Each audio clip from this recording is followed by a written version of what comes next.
Testing, testing, 1, 2, 3. Testing, testing, 1, 2, 3. 1, 2, 1, 2, 1, 2, 3. 1, 2, 1, 2, 1, 2, 3. La la la la la la la la la la la la la. Yeah, yeah, yeah, yeah. Hello, hello, hello. Testing. Here we go. Rock and roll. This is me on the interwebs. Welcome once again. This is Ralph Hayes Jr., RHJunior Reality Check, coming to you live.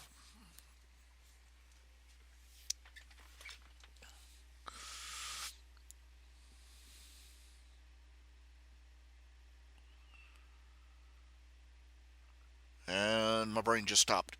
Okay, let's see here. More comments below.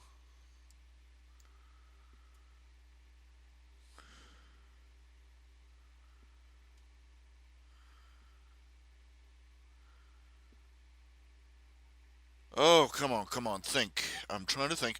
Oh, yes, I was trying to start the music, wasn't I? New tab.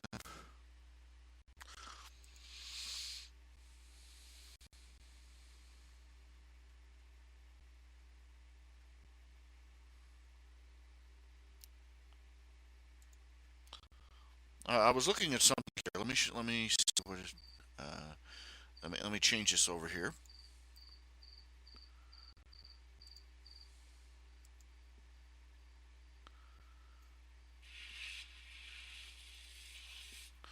This is supposed to be a video of libertarianism.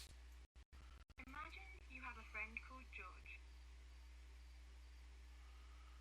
Don't know if you can hear it. This story was misleading. George isn't being threatened. He's just being asked to pay his fair share like the rest of us. If he doesn't like the arrangement, he can always leave. Let's start with the question of whether or not the state threatens people. Imagine a desert island. Alden lives with a few other people on this island. One day he meets Jeff. Hold Jeff on. says, "Give me." Okay, just a second here. Having a little problem here with the audio again.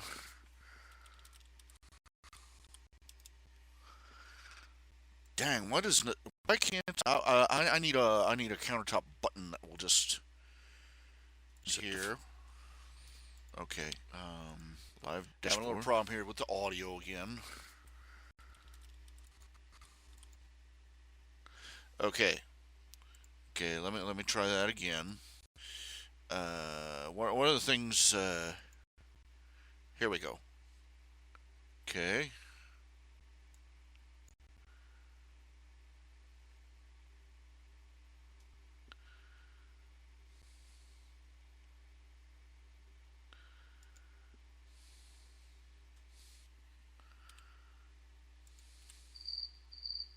Hold on.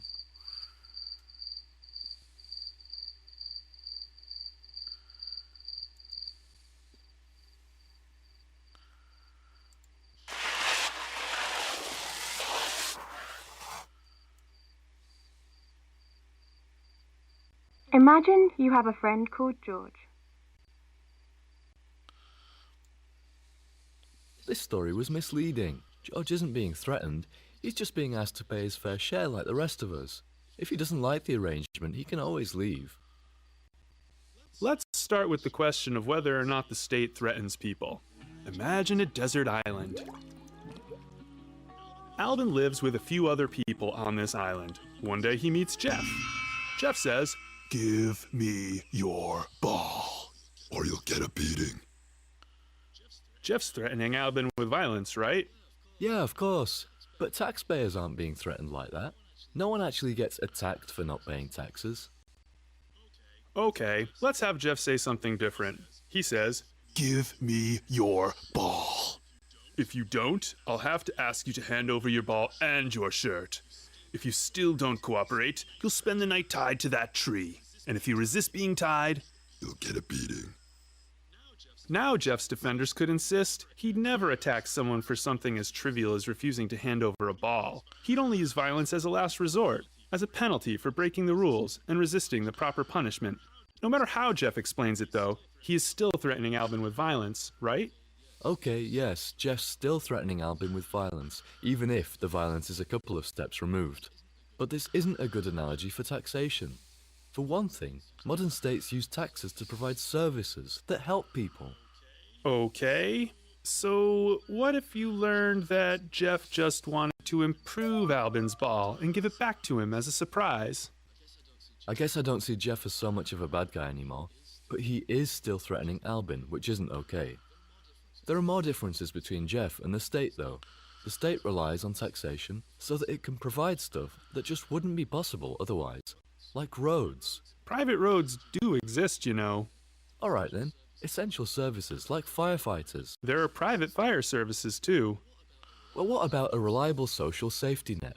Charity alone isn't enough. Before the compulsory welfare state crowded them out, there used to be lots of mutual aid societies. Together with charities, they did a pretty good job of taking care of the needy. Anyway, for the sake of discussion, let's assume that there are some important things that can only be provided using taxation. So Jeff isn't interested in Albin's ball anymore. Now he wants his gold coins. He's collecting money to build a fish farm. There was a serious fish shortage last month, and Albin agrees that a farm would be a good idea, but he doesn't trust Jeff with his money. He'd prefer to use it in other ways.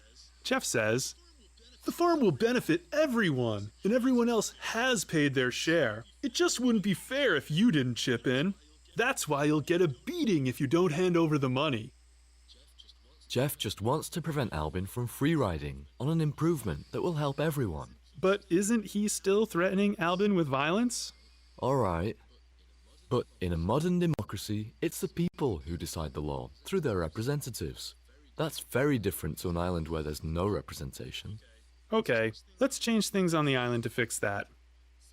Some of the islanders decide that there should be a ruler with certain powers that other islanders don't have. This ruler is chosen by a vote, and Jeff was the first winner. Like before, Jeff is telling Albin to pay towards the improvements he has planned. If Albin doesn't surrender the money demanded, he'll be told to hand over even more. If he consistently refuses, eventually, the island guards will show up at his house, take him away, and lock him up. When his kidnappers arrive, Albin could try to get them to leave by shouting a warning and drawing a weapon. But he realizes it's far more likely that he'll be killed than succeed in escaping the state's chain of demands and punishments, at least while he's staying on the island. Wait. Police officers aren't killers. They don't usually need to be. But think about it like this. What do you think would happen if there was no danger to Albin of being killed, no matter how far he went in his resistance? If the guards just left people alone who defended themselves powerfully enough, word would get out that you could safely ignore their demands. I think a great many people would choose open resistance. I bet even those who liked the idea of a state would resist. They'd be asking themselves, why should I be the sucker paying a big chunk of my income for all these free riders when there's a safe and easy way out? The guards hardly ever use actual violence against people like Albin. As long as most people at least have the idea that resistance is futile, that's enough to keep the state functioning. Because the guards very rarely need to use violence, people might even forget that the state is ultimately ready to use deadly force to secure obedience. Yes, okay, so maybe taxation does depend on threats of violence. But that doesn't mean that taxation is theft. Every citizen is bound by the social contract. You live in a country knowing what's expected of you, and what the punishments are if you don't follow the rules.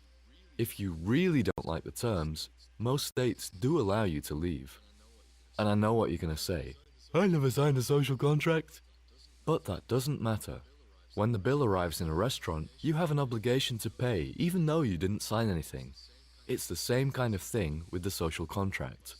By staying in a country, at least after you're old enough to leave, you're agreeing to abide by the rules, and you're granting permission to have certain kinds of force used against you if you don't stick to those rules. Hang on a second. The restaurant boss gets to set the rules because he owns the restaurant.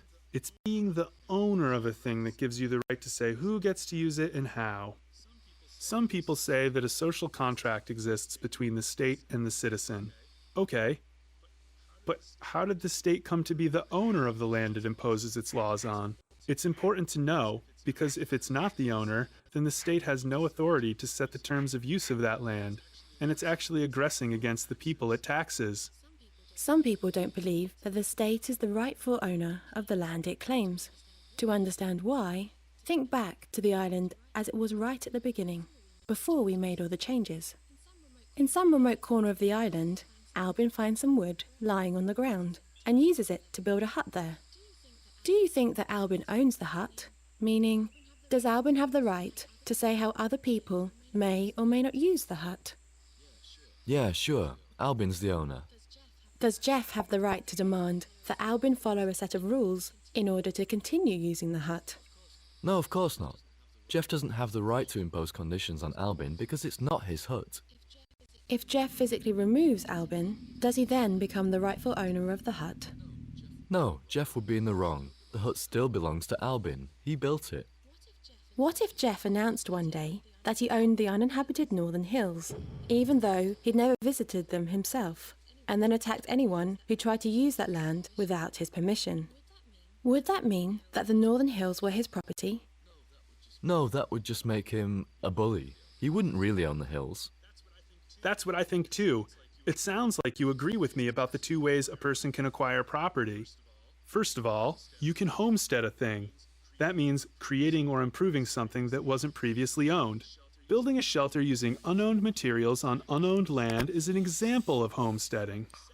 The second way you can become an owner is if a thing's previous owner voluntarily gives it to you. This happens in trade, where the giving happens in both directions. There may be disagreements about exactly how you have to homestead something to become its owner, or how long you're allowed to leave a thing unused before someone else can claim it, but I think most people agree about the basics.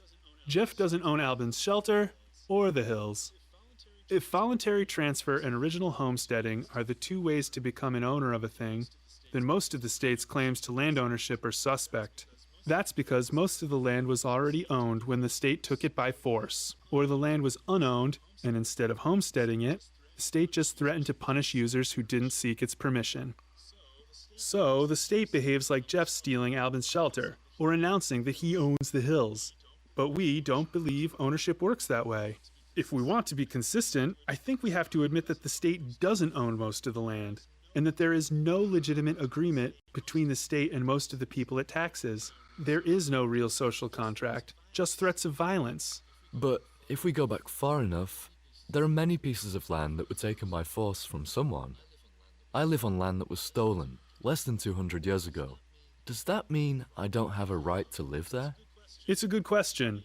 An ancestor of the person the land was stolen from could show up and demonstrate that they have a better claim on the land than you do. But if no surviving ancestors are interested, Descendant. then it might qualify as abandoned land. Abandoned land is treated like land that was never owned. It can be homesteaded and passed on through voluntary exchange afterwards. Okay, that does sort of make sense. But I'm not completely convinced yet. Let me think about it some more. Whatever it's used for, and however it's justified, taxation depends on a chain of increasingly unpleasant demands and punishments, ultimately backed by deadly force. Some people believe the state maintains mass threats of violence against peaceful people, that it illegitimately claims ownership of the land we live on, and that it's an aggressive institution incompatible with a truly civil society. Do a web search for some of these terms if you're interested in learning more.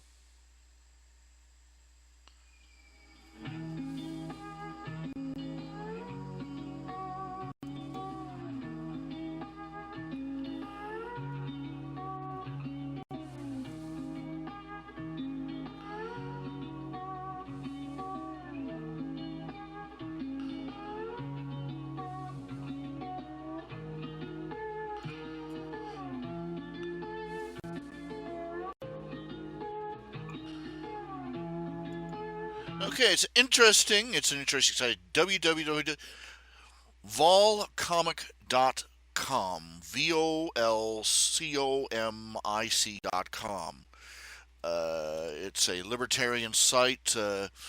I stumbled across it while I was searching today. It's a website by a guy who draws a comic about a superhero group of libertarians called the Voluntarist.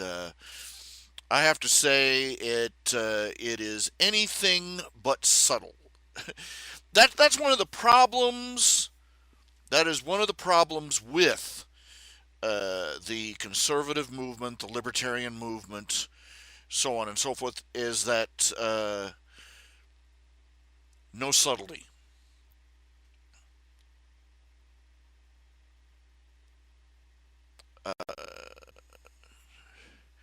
If you look at leftism, except in the most extreme cases, leftism is good at subtlety. They are very good at simply present. They don't.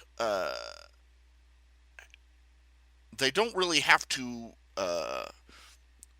soapbox or grandstand their ideas or beliefs. They don't. They rarely have to. They simply present their beliefs as a given and behave accordingly. Liberals, progressives, collectivists, however you want to call them, they simply behave as if their statist, collectivist beliefs were so natural as to be self-evident and unquestionable. Much like atheists basically proclaim that evolution is proven science. They don't have to prove evolution by any actual experimentation like any other scientific theory. They just have to say it is. And in fact, they don't even have to say it is. They just have to assume it is. They don't have to say, like global warming. It's settled science, remember? This is the approach they use. And with very few exceptions, only when they go completely off the rails does that technique fail on them. Conservatives, on the other hand, conservatives, libertarians, other people on that end of the political spectrum, we have the problem of that we are motivated to, we try too hard. We're motivated to try too hard to explain our viewpoint.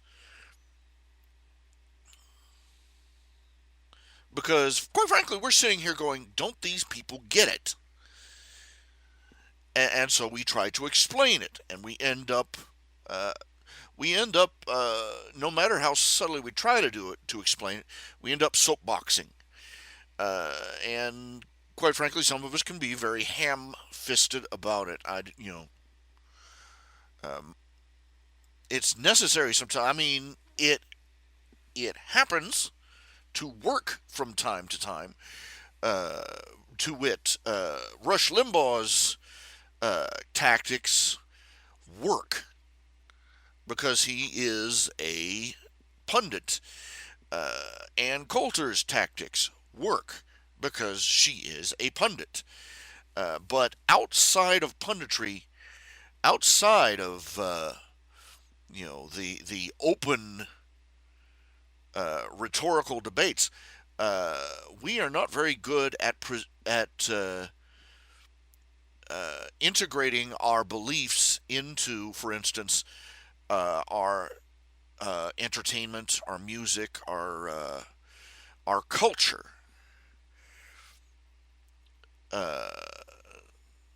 We're not very subtle, and it shows. And well, but anyway, getting back to this, getting back to this video. Now, I don't know how much of you heard, but let's boil it down to it. It discusses a lot of topics, but it dodges around the central question. Whenever libertarians complain about the abuses of the state, the answer that is always given is, well, if you don't like our social contract, you can just leave.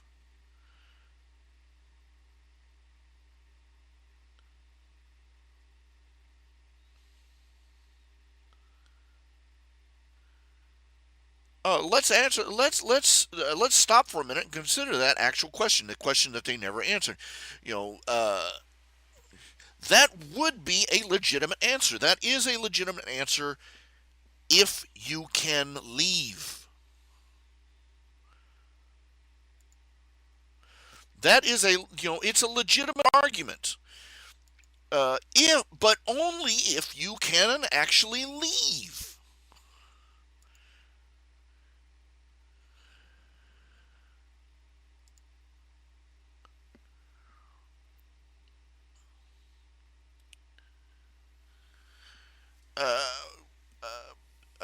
The state, I mean, even in nations where you are arbitrarily able to come and go, I mean, what is the first thing that states do when they become completely totalitarian? They build a fence. Not to keep invaders out, but to keep the population in. It is a crime for North Koreans to leave North Korea. It was a death sentence to try and leave the Soviet Union. They know their system does not work, and they will kill anybody that tries to leave. And in the United States, the freest country on earth, arguably, leaving this nation is almost impossible. Even if you are physically capable of walking to the border and leaving, they have people with laws and guns standing in your way. If you leave to another nation, they will send the IRS out after you to make you pay your taxes to them anyway. They have an entire division of the IRS that is dedicated to collecting taxes from American citizens living abroad, even though those American citizens have almost none of the advantages or privileges or benefits of being an American citizen. None of the protections, none of the things that they supposedly accepted as the in the social contract.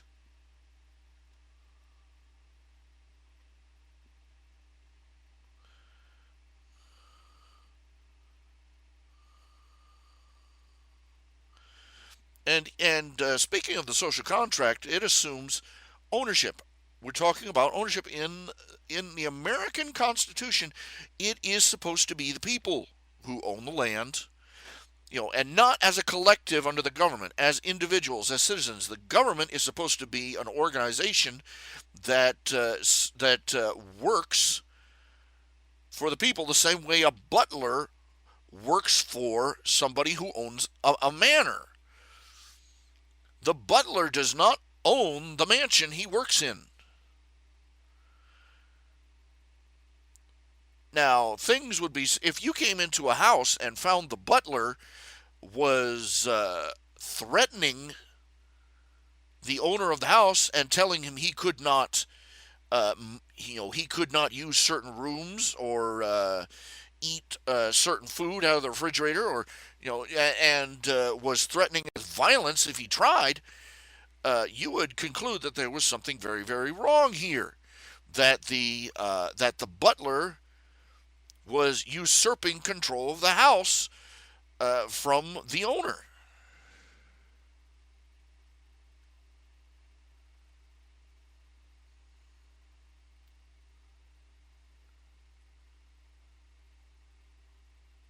Yes, we have a social contract with with our government and with our society. But it's supposed to be in the same way that the owner of a mansion has a contract with his household staff. They are supposed to work for him. The balance of power, though, has shifted grossly.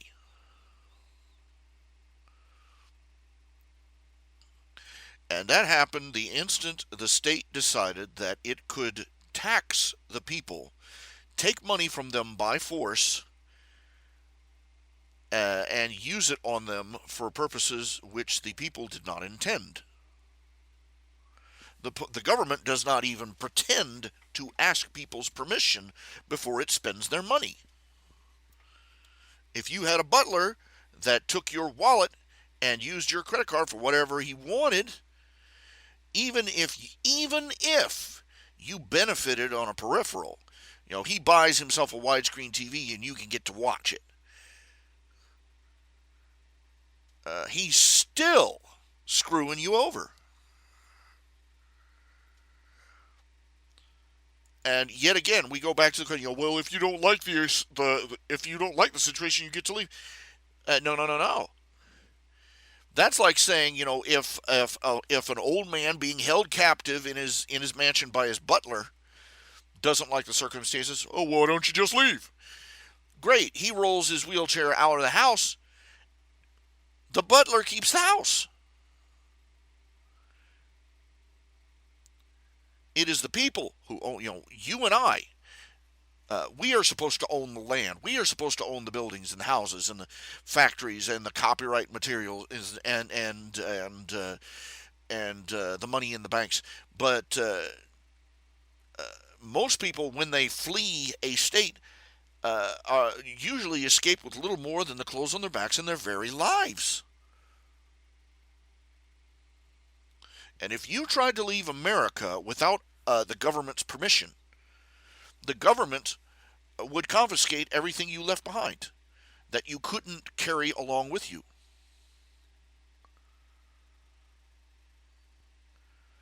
If you tried to declare, and as much as we make jokes about these people that try it, if you seriously tried to declare your property a sovereign state, they'd come in anyway and haul you off to jail.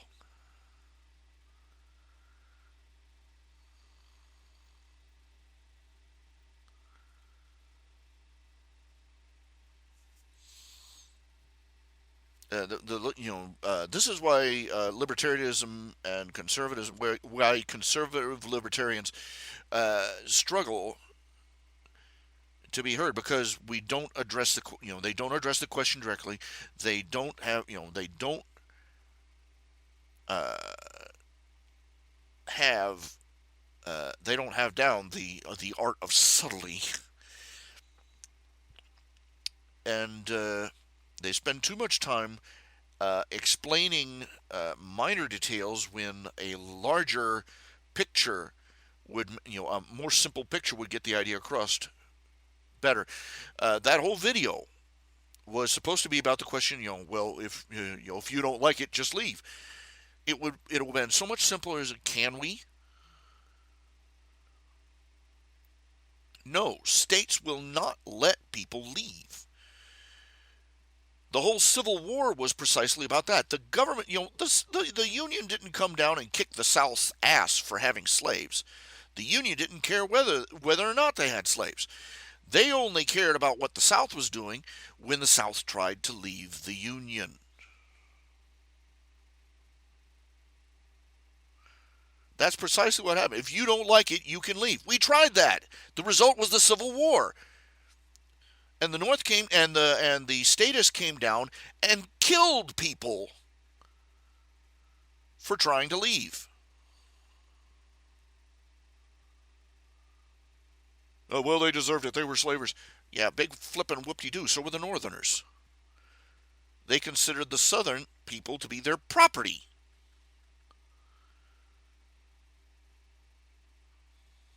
And demonstrated it by how they treated the South when the South tried to leave. States do not let people leave.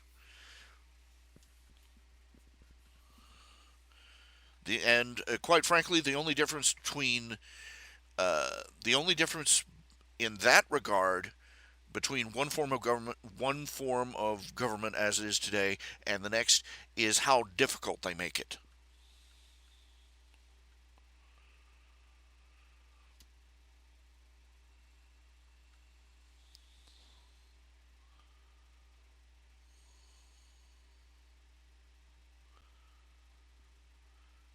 When somebody tries to bring up that argument, when they say, "Oh, if you don't like the social contract in this country, you can just leave. If you don't like this country, love it or leave it." Can we? Oh, you're fine with us leaving so long as we leave behind everything we own for you. You'll get our land, our home, our money.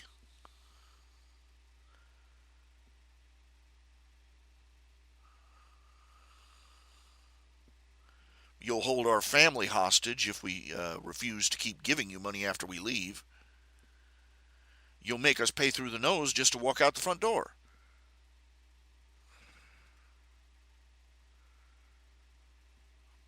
And if we refuse to come back, you'll come after us.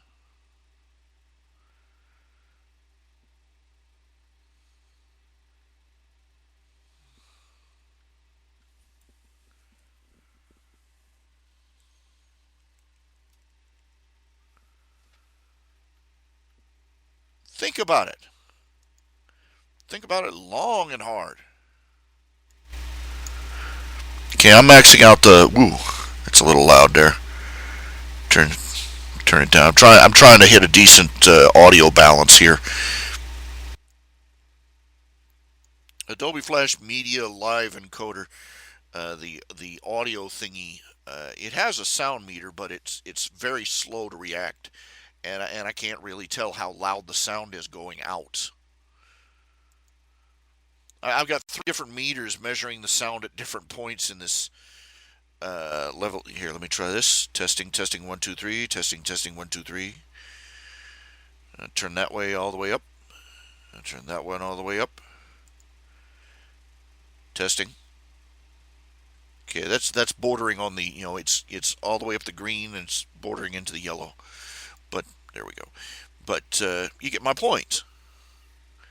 Contemplate this logic. The state chains you to the wall and says if you don't like the service, you can leave.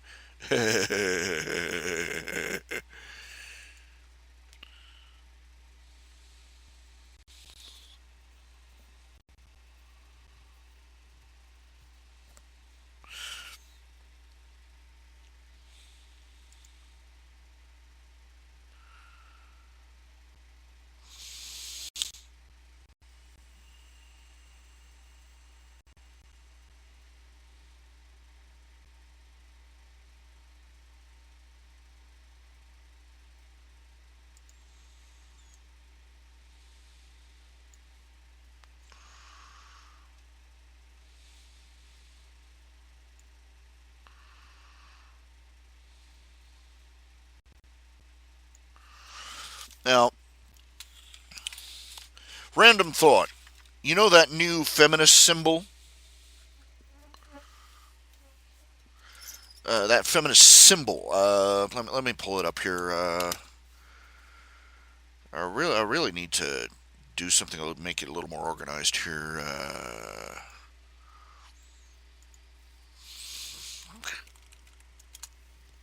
Let's see, images.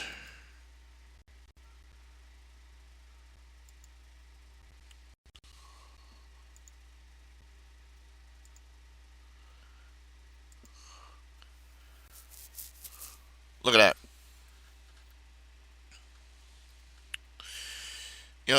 That's the new symbol for feminism.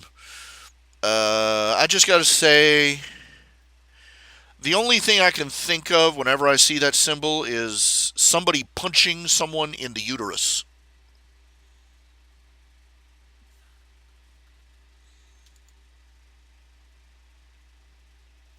Justice!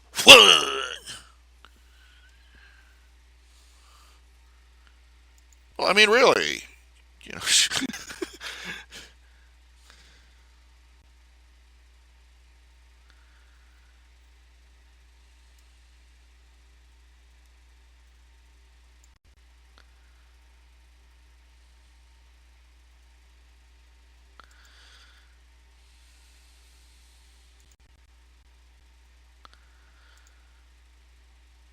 Talk to me. Talk to me. Talk to me. Give me some feedback. Give me some love. Give me some verbal affirmation.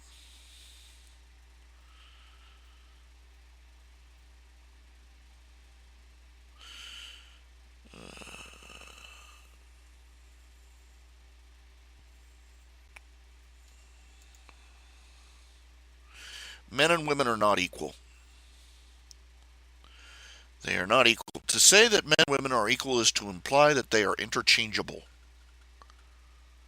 They're not. You can't.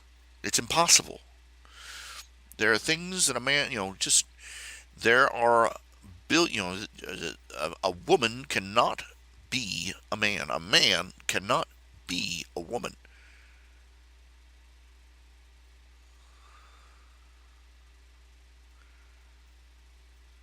In tens of millions of ways.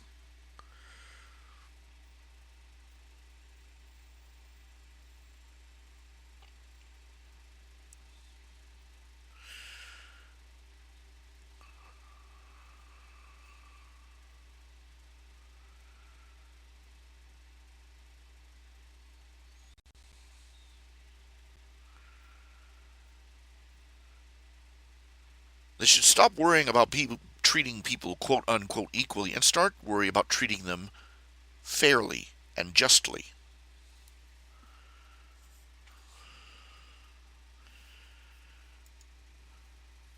Equality is where a millionaire and a stone broke pauper both pay the same $5 fee. Uh, uh,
and you use that example. People could argue, the circumstances, so on and so forth, as to whether that was fair or not. No, treating people equally and treating people fairly diverge quite frequently.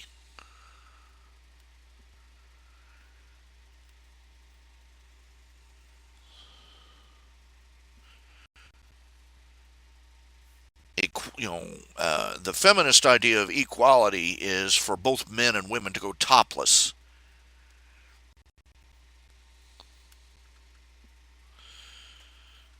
That, and I'm sorry, it's not the same thing.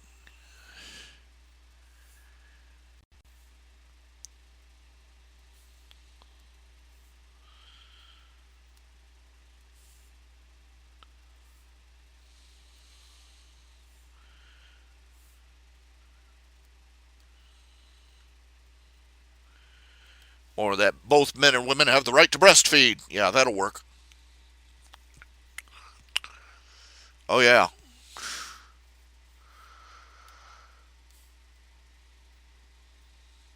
Fairness and justice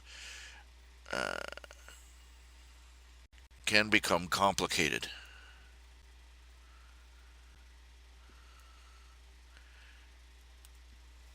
For the most part, we stick to the concept of equal before the law for a reason. But when we stop acknowledging that, for instance, men and women have certain fundamental differences that must be taken into account when administering justice, then we stop administering justice at all.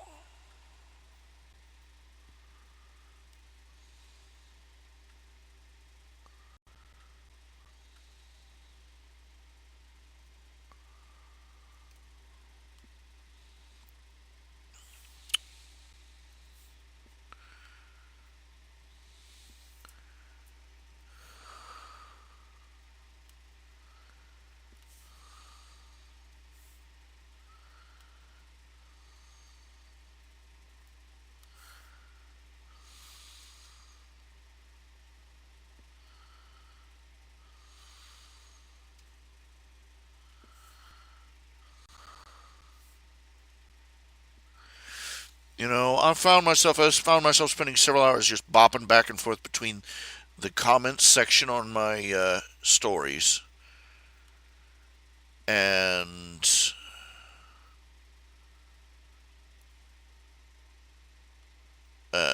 my TV tropes page for my various comic strips and my fan fictions.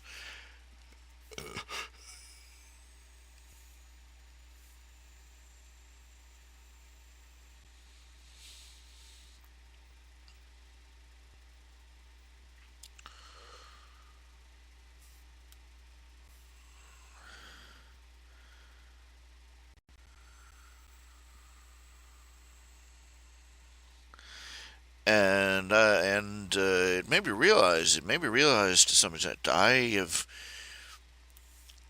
how much of this I do for the praise. In some ways, I live for it. The feedback, the people commenting.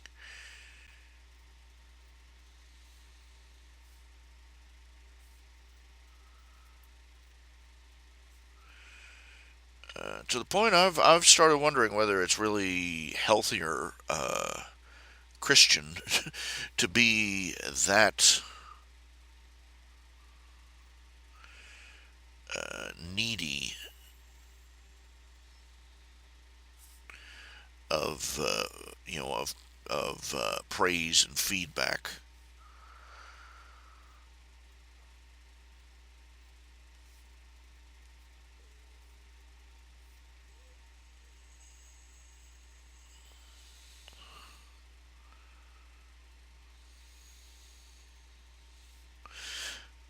Let's be real though. I mean, nobody works in a void, especially when you're talking in the creative fields. Nobody does this stuff, just to have it sit in a dark room, never to be seen.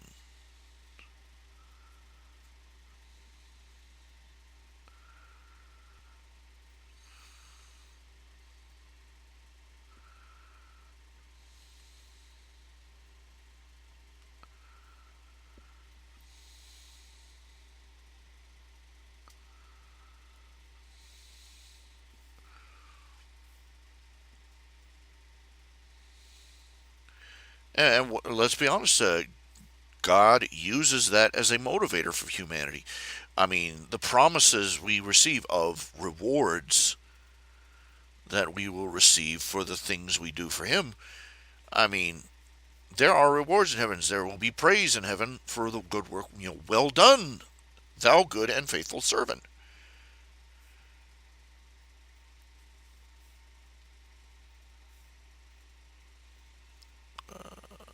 The wise man lives his entire life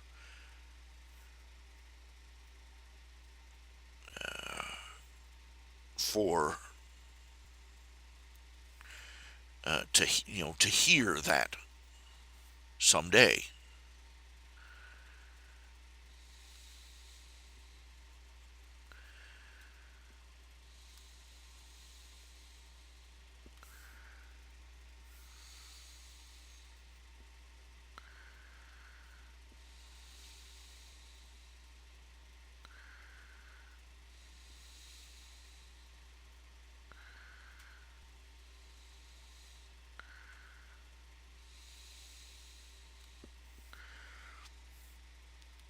We want to be praised. We want to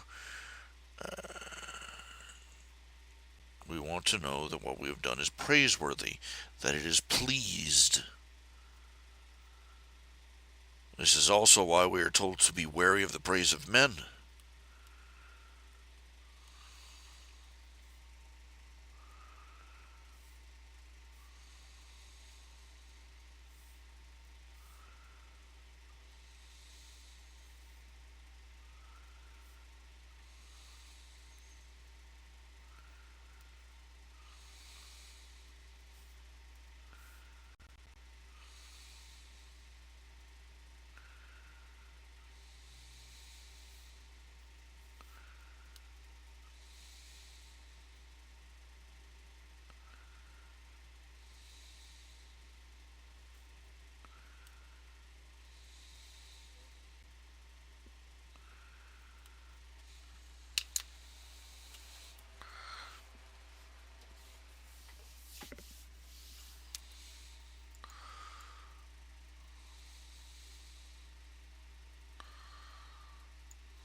here we are, you know.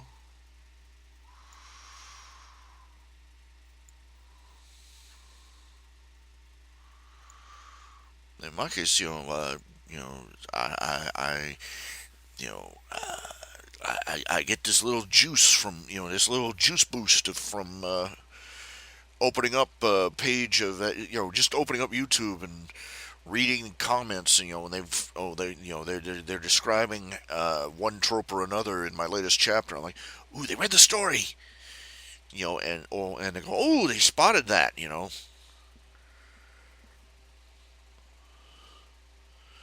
they spotted that little hint I dropped, and that little reference I made, and I'm like, you know.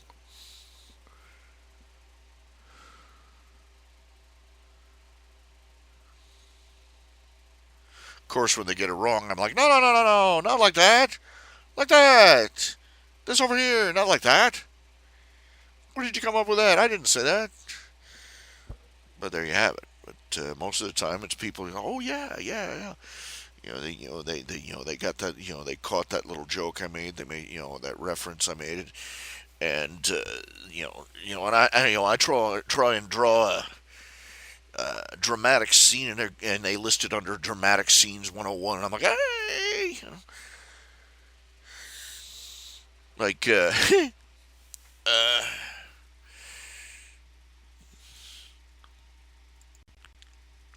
latest chapters of the Great Alicorn got listed under crowning moment of awesome, with a little apple bloom. And I'm like, yay! They got what I was saying, and they liked it. They really, really liked it. Yay!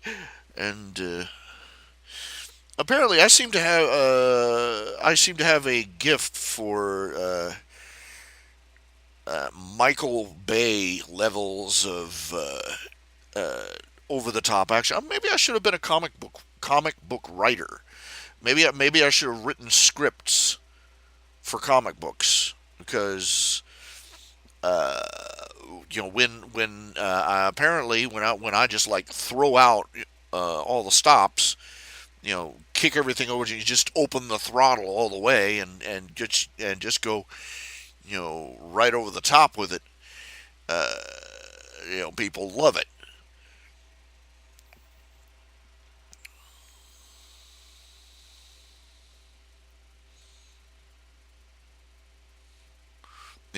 Darth Vulcan and in the Rise of Darth Vulcan, that three, it was a, let's see, a 1, 2, 3, I think it was like a 3 or 4-way battle over the castle of the two sisters. And I had trolls and diamond dogs and minotaurs and explosions and lightning and and sword fights and damsels in distress and booger cannons and just flat out, uh,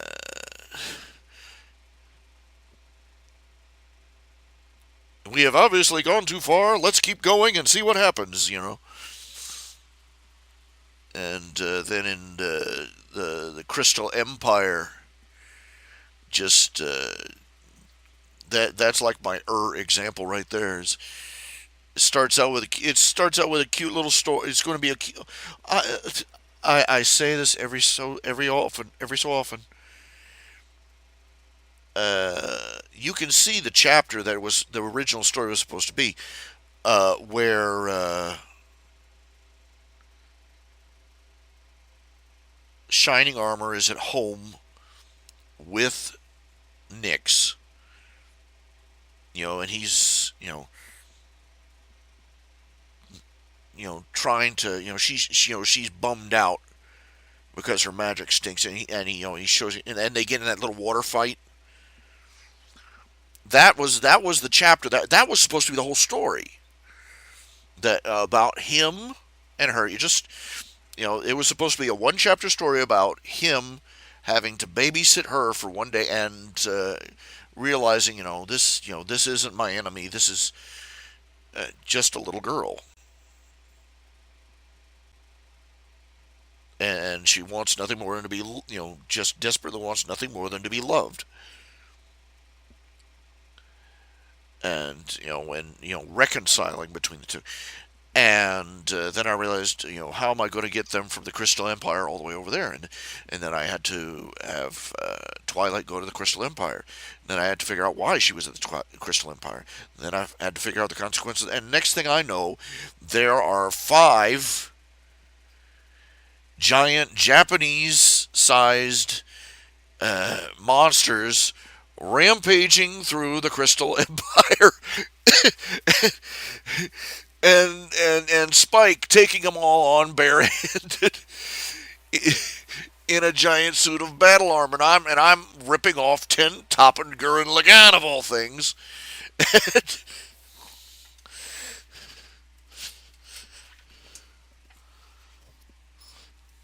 and doing it more awesome.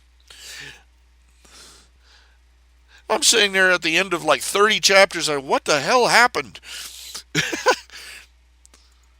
And Nightmare Night and Nyx was about the only one that really went where I saw it going when I started. And it was just supposed to be about, I read Nightmare Night and Nyx. I read the original story. I read Past Sins, and I thought about it, and it just a passing thought. Man, her first Nightmare Night is going to be awkward. And I thought, dang, that'd be a good story. And then the next thing I know, I'm writing it, and I really wanted to address the fact that originally. The original, Penstroke, the guy who wrote Past Sins, he did a couple of revisions. In the original version of the story, Celestia took Nyx away and was planning on basically disintegrating her. She was going to say, if she decided that it was, Nightmare Moon, she was going to magically disintegrate her. And I'm like, my God, nightmare fuel here. He changed that. And ironically, I have to say, he never, he never revealed whether, the implication being is that Celestia thought that Nightmare Moon was just a big lump of magic, and that if Nick, because of the way Nyx was born, that Nyx was nothing but a lump of magic, and she was going to dissolve her. And I mean, talk about your existential horror.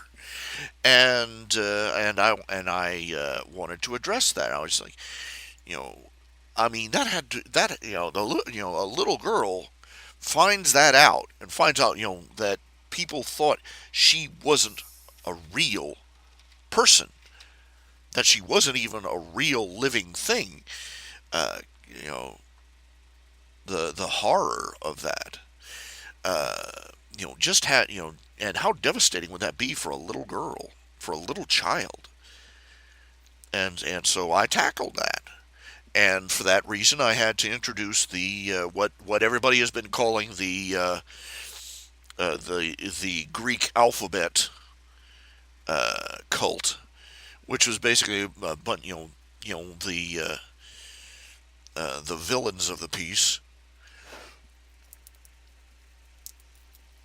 who were convinced that Nyx was really just Nightmare Moon laying in wait, and they were conspiring to finish the job that they thought Celestia had been brainwashed out of.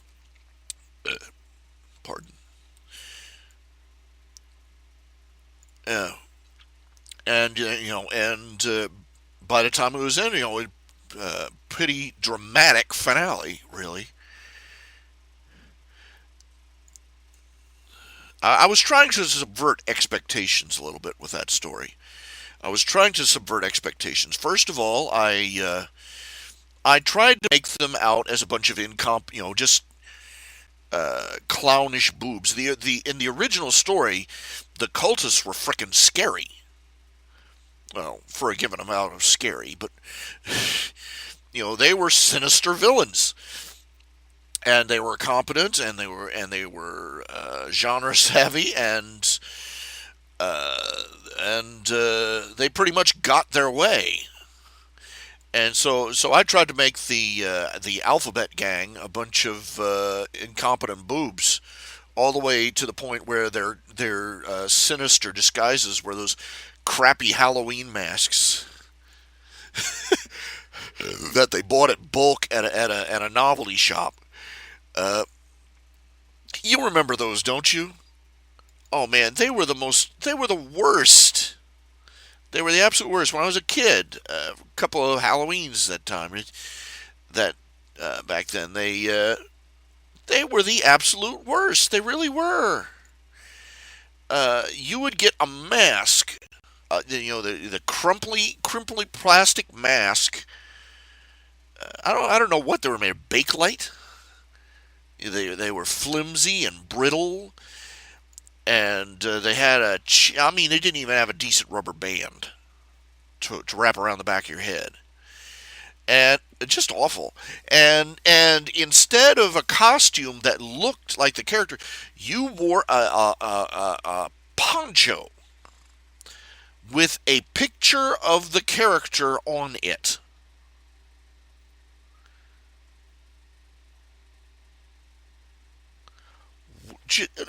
Just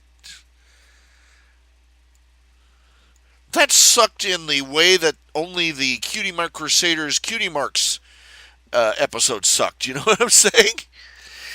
I mean, that was the worst. I mean, you wanted to dress up as the character. You wanted to have, you wanted to be the Lone Rangers. You wanted to dress up like the Lone Ranger. You didn't want to dress up like a picture of the Lone Ranger.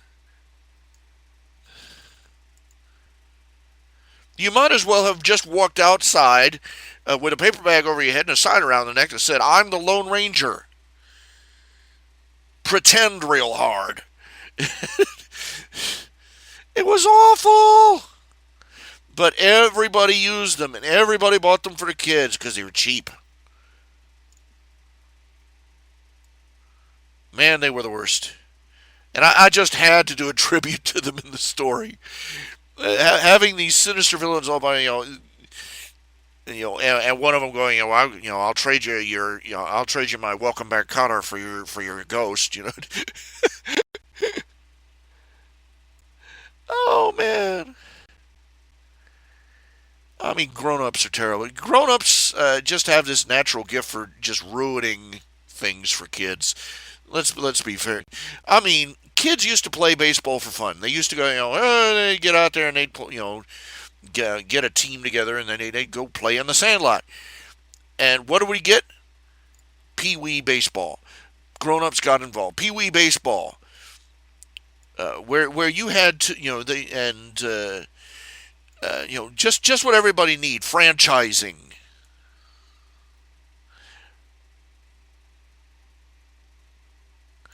You're out there wearing a T-shirt with the name of some retarded company. Uh, one year, I was a member of Battaglia Builders baseball team, some construction company in Ohio, and the next year I was on Hair Limits, a beautician, a beautician's place, and I'm like, a salon. I'm like, oh crap. It was ridiculous. I was as a kid, but man, thinking back, uh, and great, you ended up with coaches and referee and and everybody just piling on all these grown ups, and then you ended up with the parents up in the stands making everybody miserable, and pretty soon you ended up with the everybody getting a participation of, man, just you wish God would come down and tell the parents, go home.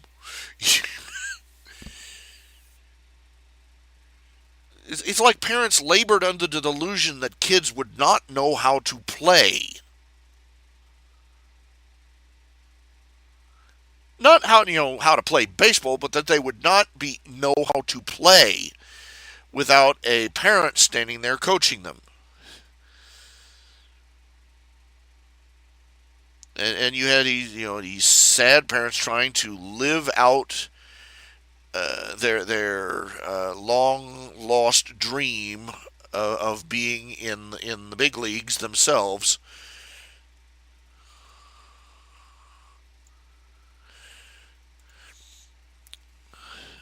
Living through their children by proxy and screaming at the referee and at the ump and just, oh man.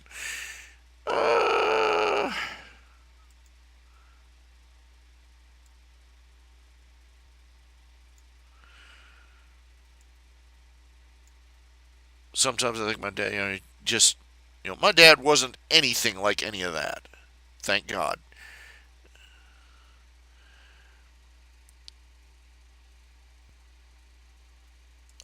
I didn't, I had to be taught how to, I joined a Pee Wee football and Pee Wee baseball, and I had to be such a source of grief for them for that over that, just I'd be, oh, I want to play this, and I didn't know how to play football. I was an adult before I figured, I was an adult before I got an inkling of what all that fourth down stuff meant. I played the game. Kind of. I spent most of the we had so many kids on it. I was literally like third string. Not even second string, third string. My job for most of the game was to hold down the bench. And I can't imagine how much money they wasted, trying to make me a football star. But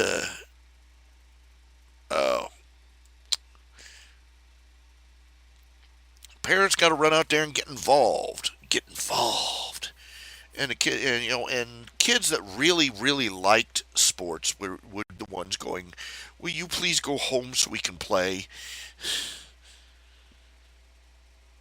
And they turned it into a junior kid's career.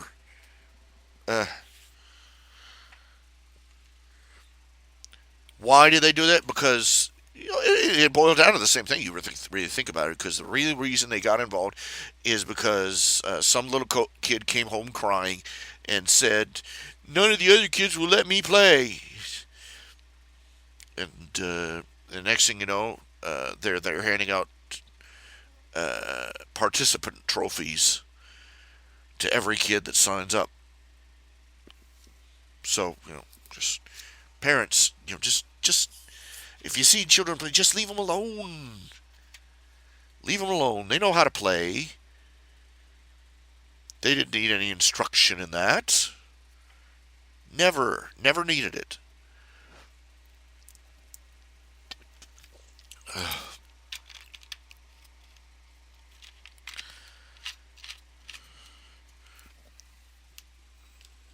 The whole structured play thing. Play dates. What the hell is that?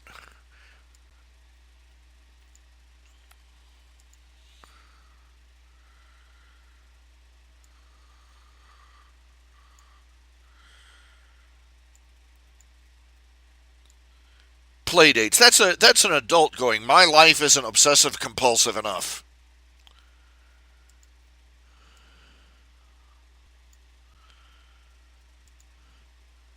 I hate terms like play date. Well, you're trying to, that sounds like you're getting them together to try and arrange a marriage. What? Back off, Yentl. Matchmaker, make me a match. Find me a find, catch me a catch. 2x4 to the head. And I hate the term, I hate the term adopting a pet. I'm like my dad on that. I hate that term.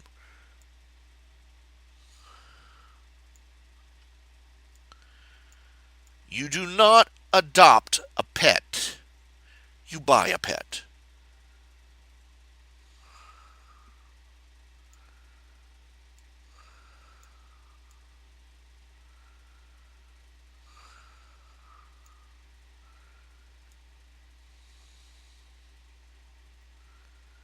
You adopt a child.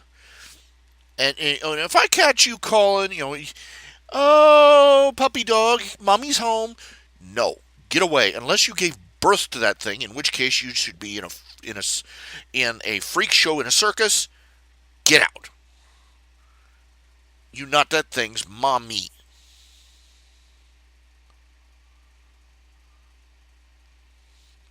If you were trapped in a house with your little fluffy foo-foo dog, and you keeled over dead, and nobody, and the dog was trapped in mommy would become a meal within a day or two. That Superman Returns. You remember Superman Returns? I took sadistic glee in just the black humor of it. Lex Luthor cons this old woman, this bedridden woman into being his wife, and she leaves everything to him, and he abandons the house and her two loving little fluffy dogs, right? And they come back months later, and Miss Tessmarker's there, and she comes in here and she looks over, and there's a little fluffy dog there, and she says, "Wasn't there two of them?" And you look over, and there's the little fluffy dog, and there's some scattered bones around the floor. And I'm like, welcome to the jungle, honey. Laughed my behind off, okay?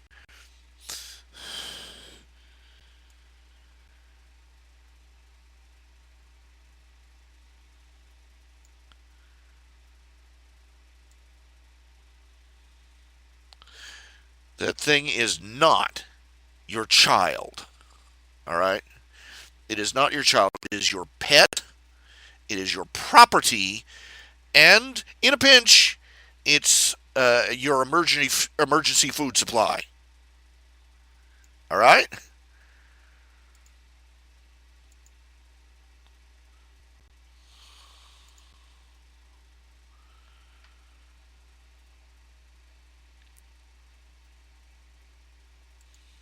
Got people out there that treat the dog like it was their firstborn child, and they treat their actual child like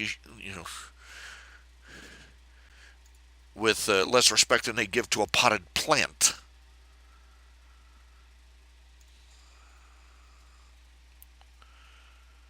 Get out of my face.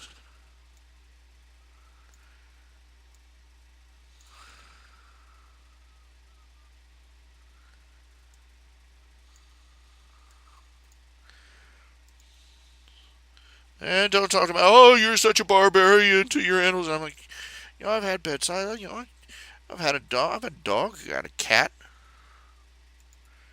One on each side of the fireplace. No, I know what they are. They are not family. I love them dearly, and wish that I could, I would have, but I love the pets. I just don't want to, But I will not stand for somebody acting, calling the damn things their baby.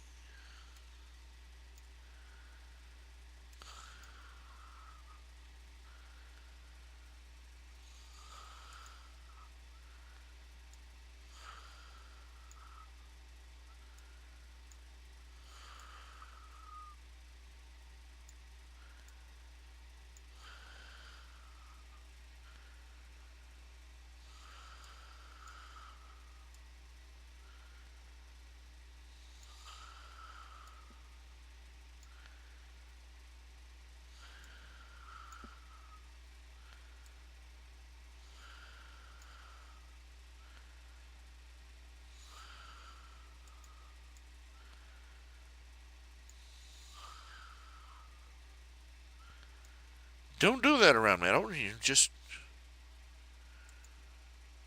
don't.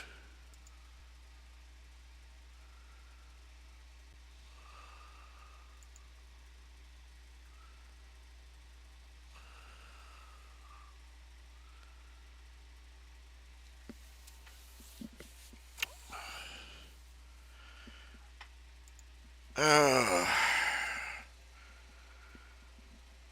a little worn. I'm not joking when I said that last couple of chapters of chapter 37 through 39 of the Great Alicorn Hunt. Uh, People have been nagging me. I say, when are you going to post another chapter of any of your stories? And I'm like, I hadn't posted anything in a while. And I finally said, okay, I've got one more.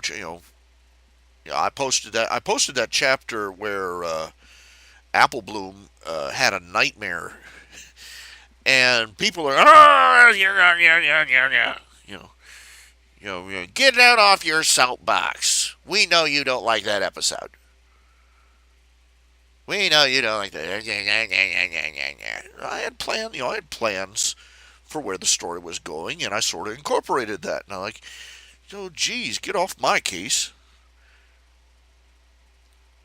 And I went back and then I wrote the next couple of chapters, and I wanted to close off. Starting, and I've basically started, an arc for each of the Cutie Mark Crusaders, and I finished up Apple Blooms, and it took me 4 days, and I'm not joking. Did not sleep right because I was pushing myself to do it, to try and finish that story. I would sit there, I'll just write one more paragraph, one more. I should be able to wrap this up in this chapter. Like, and I'd have several thousand words. I go, no! And I'd have to start. And the next thing I know, I spent the whole weekend basically doing those two chapters.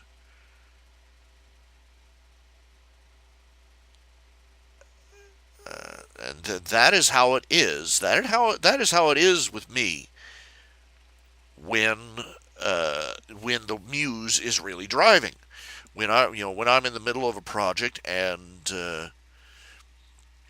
it starts and the wheels start clicking. People have noticed this. I will. There will be long stretches of my stories, and then suddenly, boom, boom, boom, boom, boom. I'll put out 3 or 4 chapters, and they don't realize I do them live. I do them off the sleeve. I don't edit. I don't edit. I don't pre-read. I don't do a first draft. I literally type it right into uh, the editor they have for the website, just right there. And that's how I work on it. That's how I've always worked on it. And when I get rolling, it's like a wheel rolling downhill. Uh, or when you ever run down a hill so fast you realize, oh crap, I can't stop. That's what it's like. It's been like that before when I with my comics, not as often, especially not in the past few years, really, but largely because most past few years has been just almost entirely commission work, and that burned me out. You recall, I had it paid the bills. People loved it. People wrote, dropped money in the bin,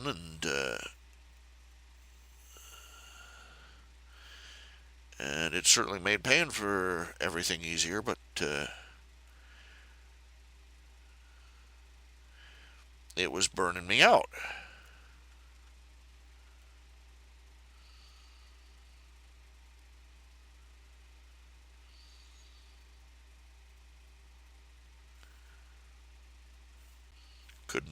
Couldn't keep it up.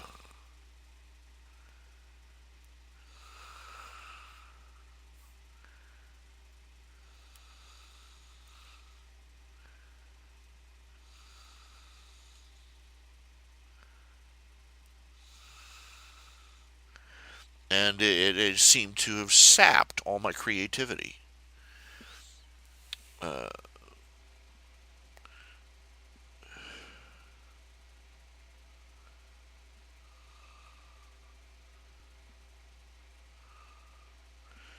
That's why I canceled so many of my strips. That's why I put them on permanent leave. The reason I came up with so many strips in the first place is because I was struggling to make one strip every couple of days, or even it eventually got to the point where I was lucky if I had gotten out two within the same week, and I realized I was burning out and on one or two strips, and I tried to introduce more variety so that if I didn't have an idea in one comic strip, I could come up with another. The thing of it is that didn't work too well. That didn't work. In fact, it backfired on me. Part of the main reason being is that even though each strip has its own world and its own setting and its characters and its conventions and its rules and all this other stuff, and it doesn't really mean that it's easier to come up with ideas for it because, generally speaking, humor is humor. If you don't have a good joke to write for one comic strip, you are not going to have a good joke to write for five of them. Not without reusing them.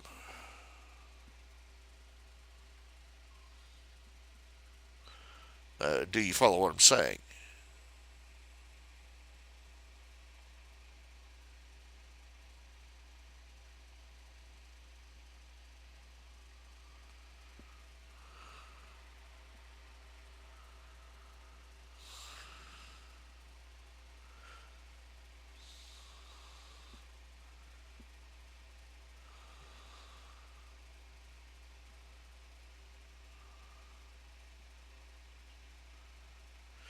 But, yeah.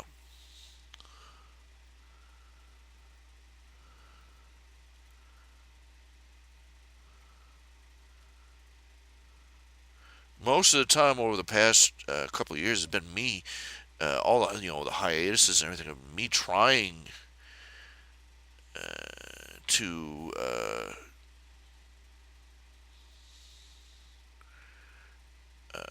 to reprime the well, to hit a new vein. And to get waiting for the dry spell to end.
And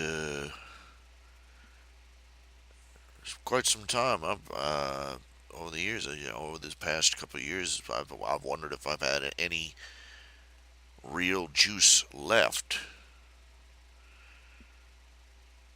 Here I am, and my main project right now for the past year has been this soapbox project with the probability bomb, and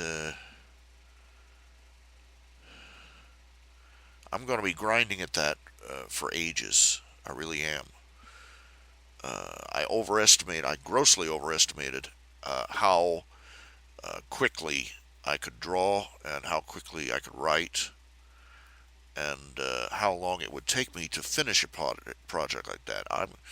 Uh, I've had to re-estimate my completion time twice, and I'm just going to be blunt. It looks like it might be another year, at least another half year.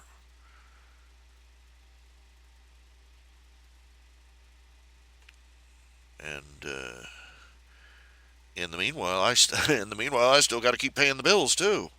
So that's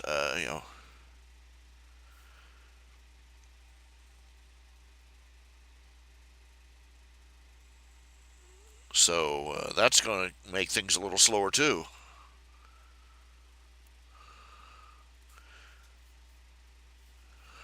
It's I don't want to get all mopey and maudlin on you, but yeah, it's kind of a drag. It just you just when you drain the well dry, getting the pump primed again is almost impossible.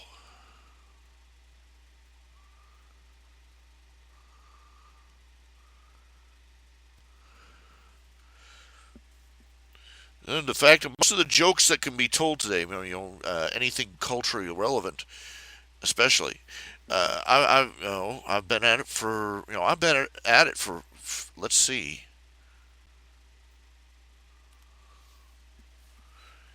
since a little bit before year 2000, so over 15 years. I've not made any a major breakthrough. I don't uh, I would need a manager to ride herd on me for me to become, to make a major breakthrough and become a big professional. I'm afraid that's never going to happen. In fact, I've pretty much accepted it as an inevitability.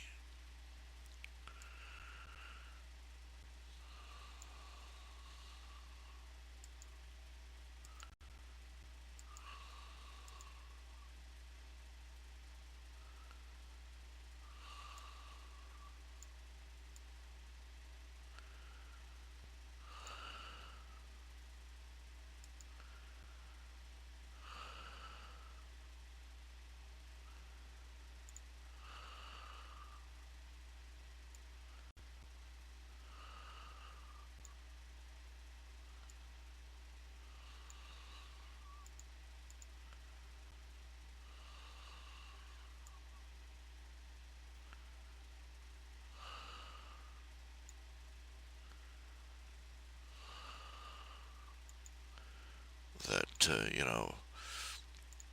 I'm not going. I'm never going to be the a big shot or even a medium shot or you know or anything like that because and if I were, I'm really not sure I could handle it.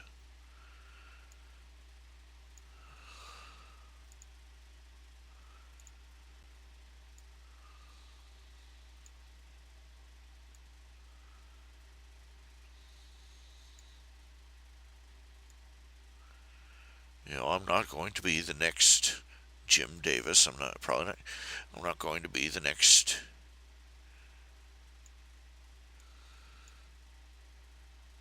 Walt. I'm certainly not going to be the next Walt Kelly.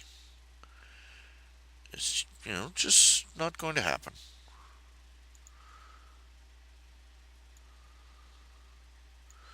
And frankly, I'll just be grateful, just be glad that I have managed to keep myself clothed and fed and sheltered for as long as I have with what I do. Even if I am just scratching on just this side of being you know. But anyway,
this is a very time-sensitive one. I want to get it. It has to be done before Thanksgiving. So, I've got today and tomorrow. Rock and roll, hustle, hustle.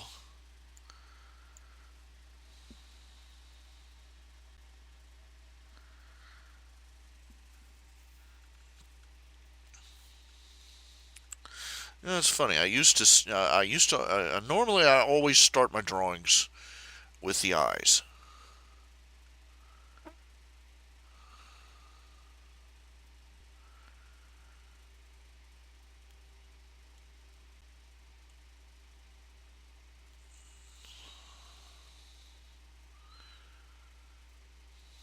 Don't ask me why, I just do.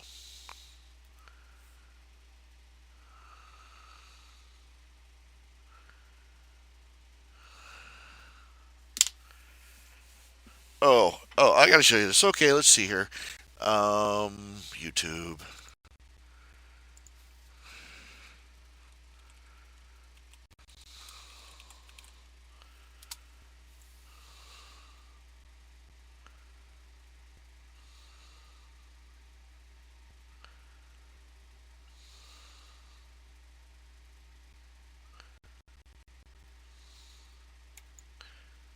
Here we go, just a second here.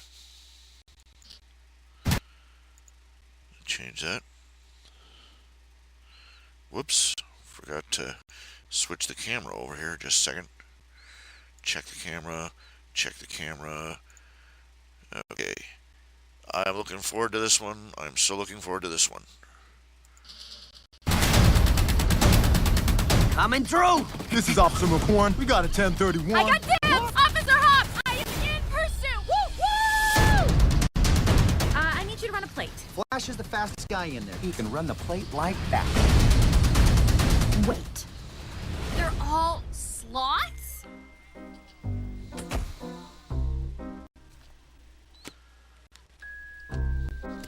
What, are you saying that because he's a sloth he can't be fast? Flash, 100-yard dash. Buddy, it's nice to see you. Nice to see you, too. Officer Judy Hobbs, CPD, how are you? I am doing Fine? well. What Hang in there. can I do Well, I was hoping you could run a plate. for you Well, I was hoping you today? Well, I was hoping you could run a plate for us. We are in a really big hurry. What's the plate 29 T number? 29 THD03. 2 9 T HD03. H D03. D 03. 0. 3. Hey, Flash, want to hear a joke? No! Sure. Okay. What do you call a three-humped camel? I don't know. Pregnant.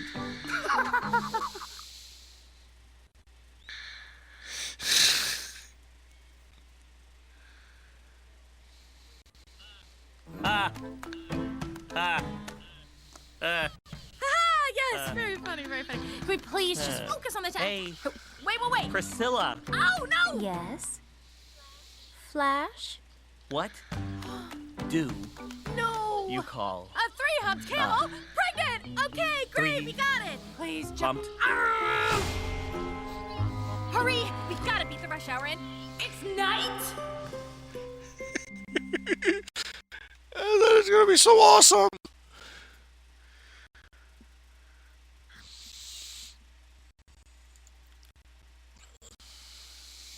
I'll say it. I want a plushie of the bunny. The bunny looks so cute.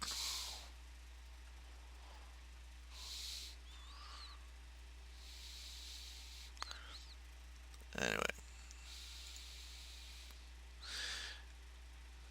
I love it. It's going to be great. The furry fans are just going absolutely nuts. Of course. Just absolutely bonkers over this. And, I'm saying, the furry fans, not the furry freaks. Just to clarify, the anthropomorphic fans, the funny animal fans are just loving it. But you have to specify, believe me. Let's see here. Where is it? Where's that? Excuse me. Rough day. It's always a rough day.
'They got some interesting movies coming out in 2016.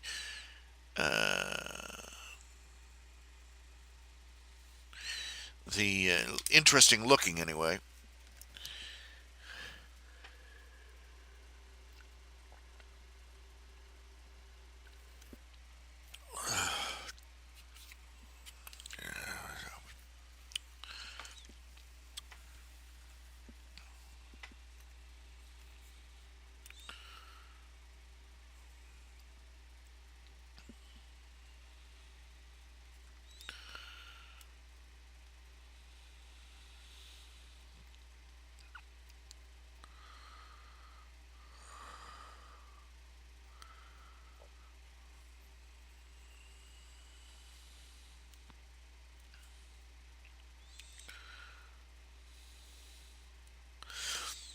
.3D movies have really changed product marketing, I think.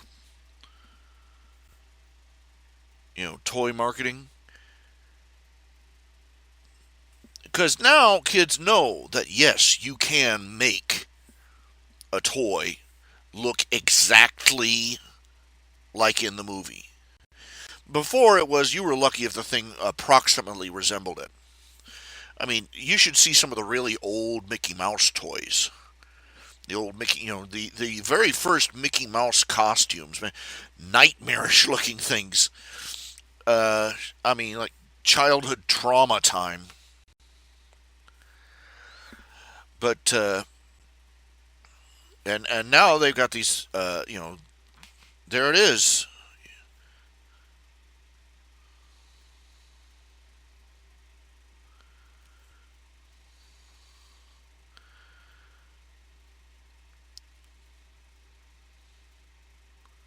They could even arguably just plug the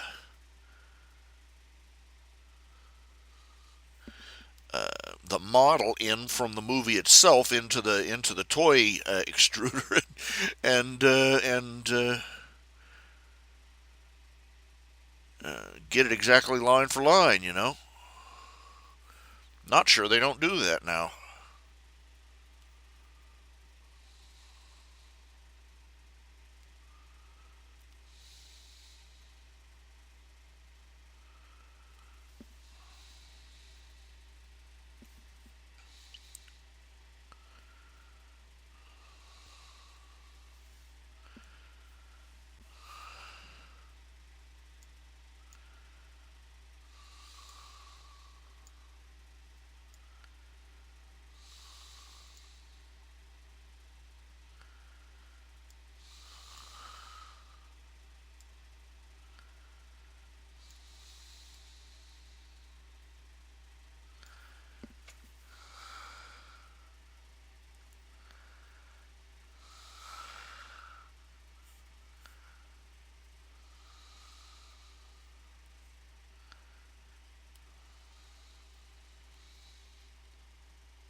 Why do they always get, all these movies, 48 hours? They're given 48 hours to solve a crime.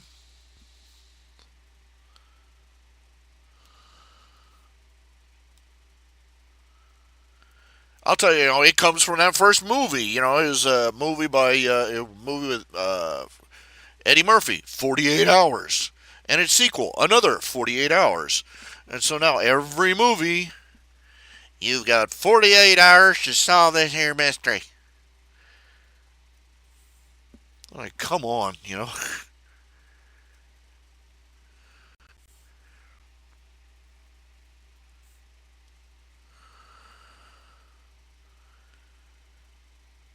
Real life, you can't even schedule lunch in 48 hours. You can't even get a reservation for a restaurant 48 hours in advance.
Oy.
trying to keep going here. Just don't want to dawdle anymore on this. And but like I said, it's just burning the candle. Just burning the candle at both ends and getting less light for all the effort.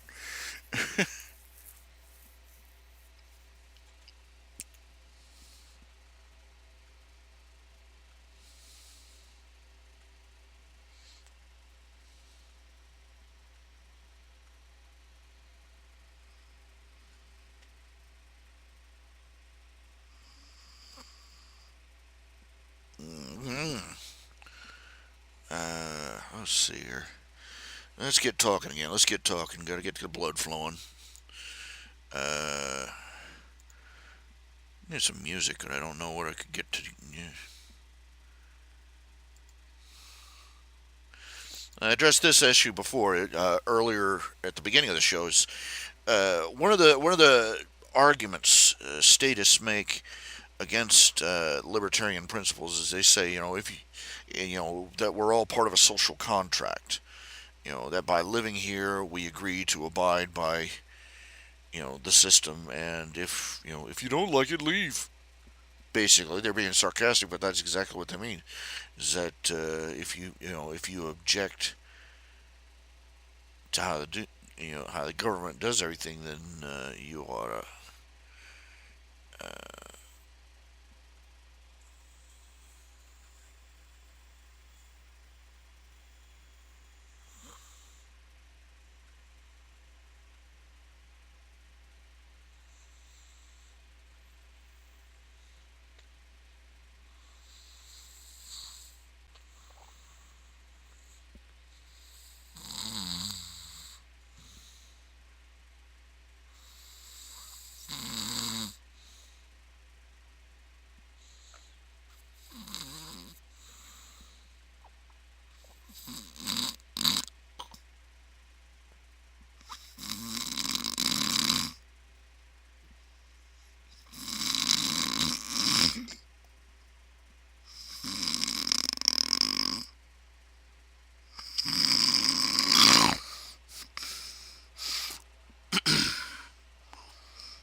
issues.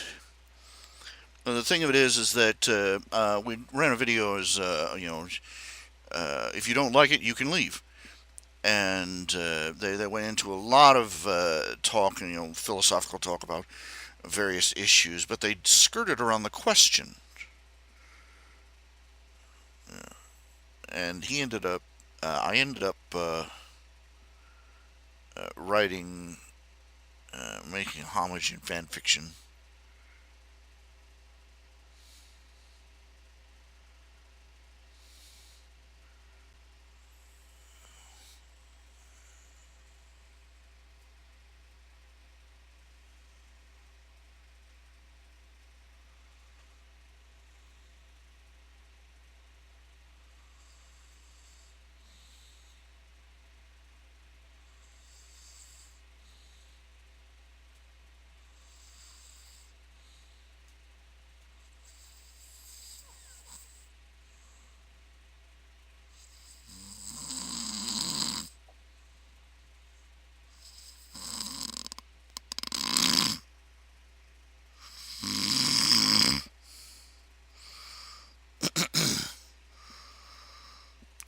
The fundamental question is, they say if you don't like the social contract, well, you can just leave. And they went into this long, dithering over lots of equivocal little points. And I think the only possible retort to that claim by status is, can we?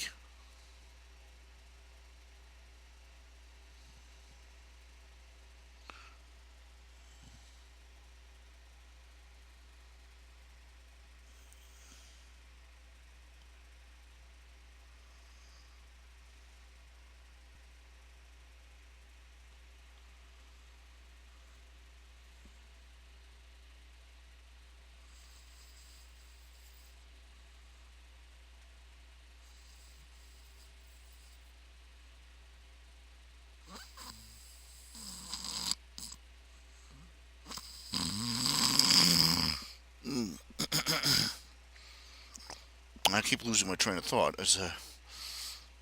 Look, one of the most fundamental observations you can make about any state is they make it incredibly difficult to leave. I'm sorry.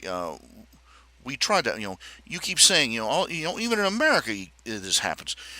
Look, they keep saying if you don't like it, you can leave. In fact, that's pretty much the established principle of the Constitution. That if the government displeases the people have a right to replace their government. But they come around talking, trying to trip up libertarians with glib words.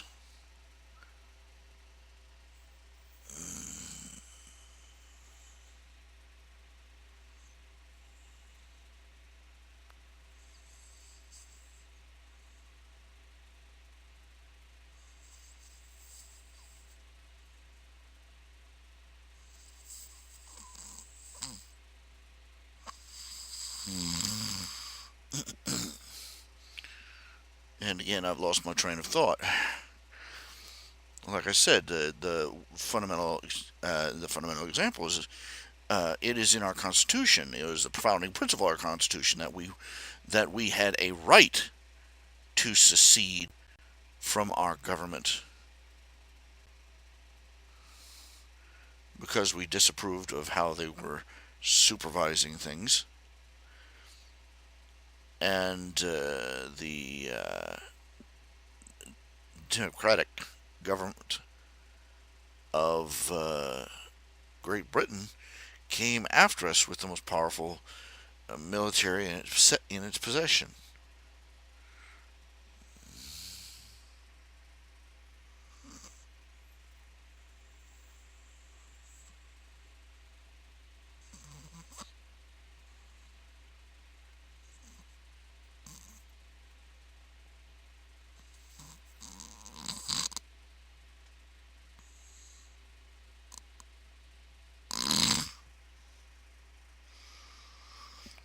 But we tried to leave.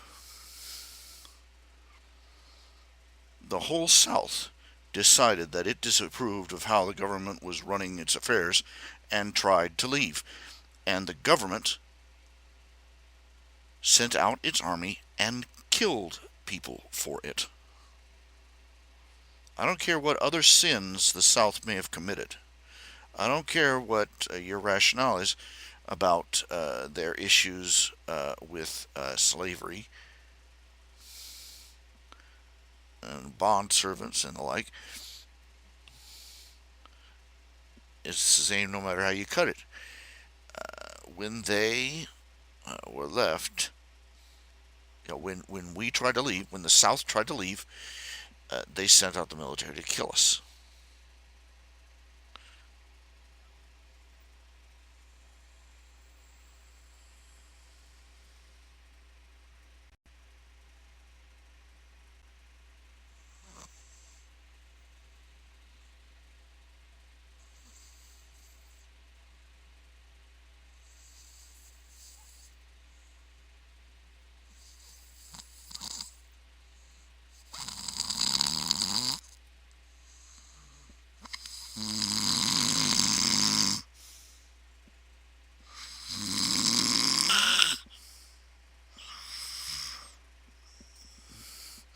States do not allow people to leave.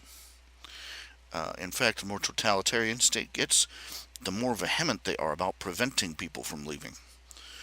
The more of a socialist utopia they have, the more control they have over the people, including whether or not they go across the borders. Pinnacle example of modern times is North Korea. They are such restrictive status. Kim Il-jung, they literally are not allowed to leave. And even when North Korea was in competition for the World Cup for the national soccer, international soccer, there was not a single North Korean in the stands for North Korea. They were all. This is true. This is true. They were all Chinese.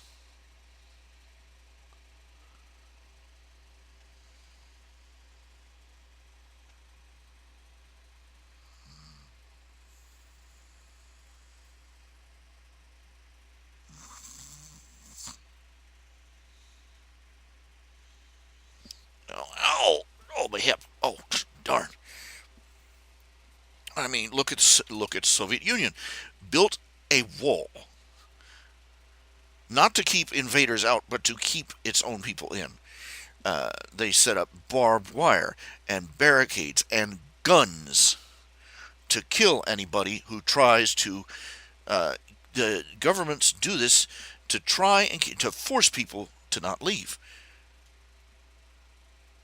Even our own government does this. Even America, supposedly the freest country in the world, they make it incredibly difficult, if not functionally impossible, to leave the social contract, so-called. That you have to jump through hoops just to go across the border. And if you leave and decide not to come back, they will confiscate everything you own. Think about it. The land you live on is supposed to be owned by you, not the state.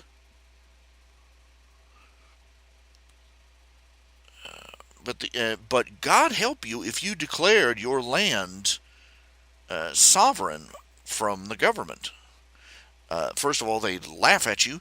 Then they would come out, and they would come out in force and arrest you, confiscate your land and your possessions, and throw you in prison because you had suddenly stopped paying them taxes. Or they would come out, take you on with all their weapons, and kill you.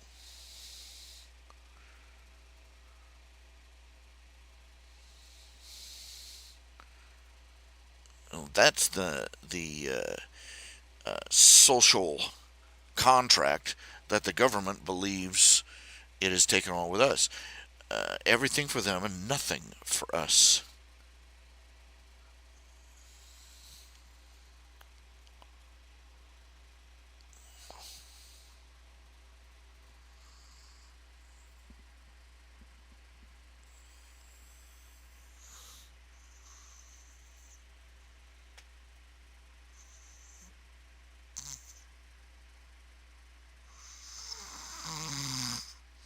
Well,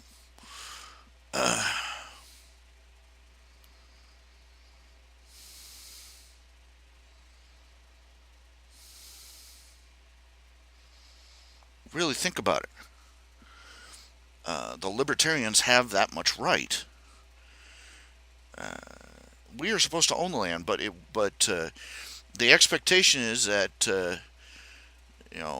they claim that we're supposed to be able to that in a free country, if you don't like the country, you can just leave.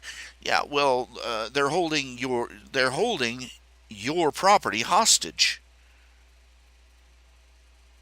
Yeah, you can leave if you're willing to run and leave any property you own behind. Any land that becomes a possession of the state.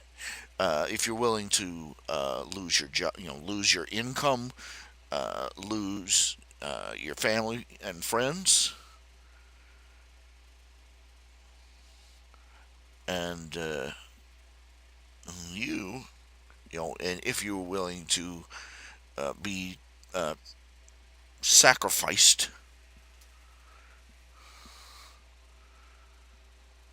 and served up for the greater good, quote unquote.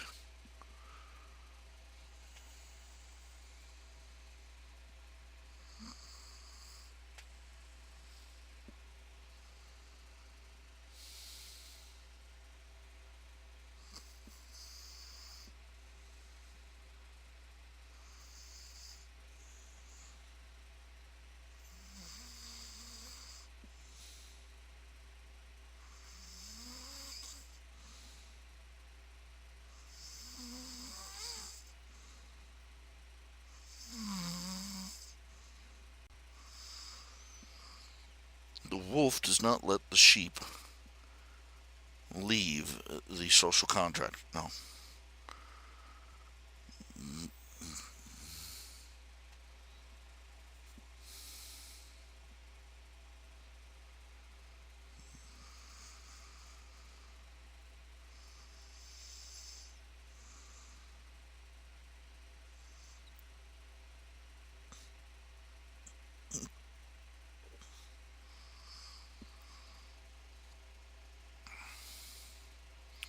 we overthink how we respond to the challenges presented to us by statists, socialists, and the like.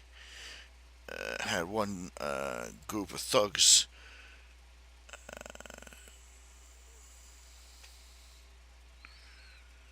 um,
I'm sitting here with my eyes closed, just trying to fuel up that spark to keep going, and I'm grinding. Uh,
One of the fundamental stumbling blocks for libertarianism is that all the proposed changes that they want to make to society, in order for any of them to work, they would all have to be done simultaneously.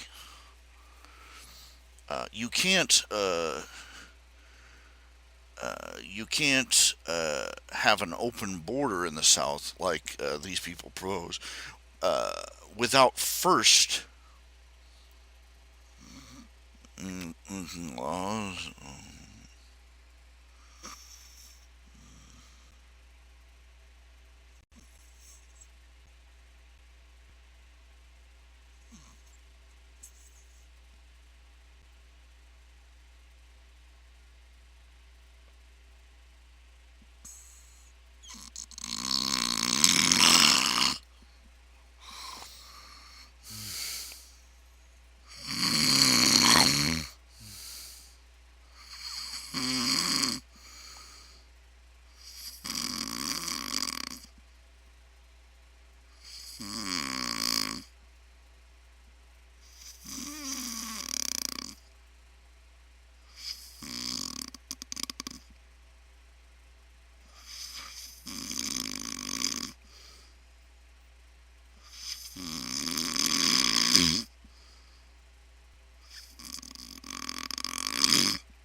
Is anybody out there? Can anybody out there hear me? Talk to me. Feedback. Give me something to bounce off of here. Okay, Daniel Myers in the house. Hello, Daniel. Working on your commission. I'm thinking the way it's going, we'll probably finish it up tomorrow. Be just in time for Thanksgiving. But here, let me show you what we got so far.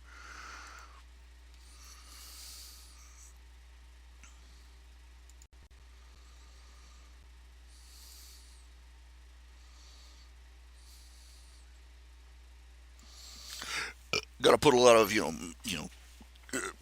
pipes and valves and like pressure valve things and stuff in there in the background. I don't know if you read my fan fictions, Dan. Do you read my fan fictions? I don't know if you read my fan fictions.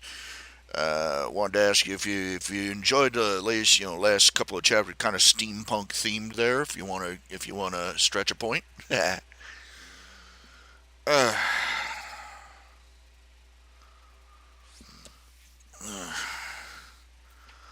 It's only 6. Goodness gracious.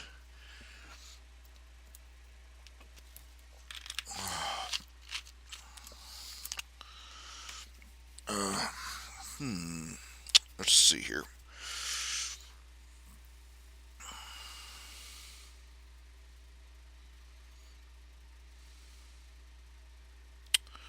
I'm gonna take a minute. I'm gonna order some dinner.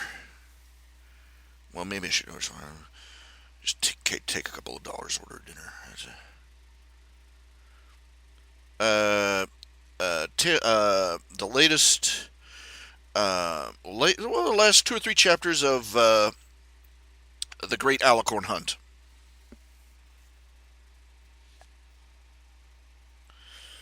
It's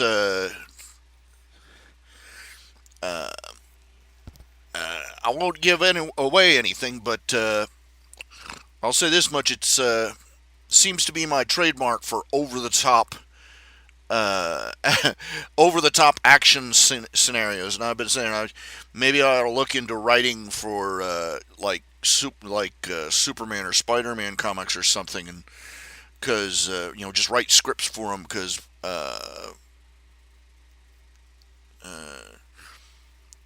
I seem to have a knack for just uh, uh, full open throttle, crank it to 11, no holds barred, damn the torpedoes kind of action writing.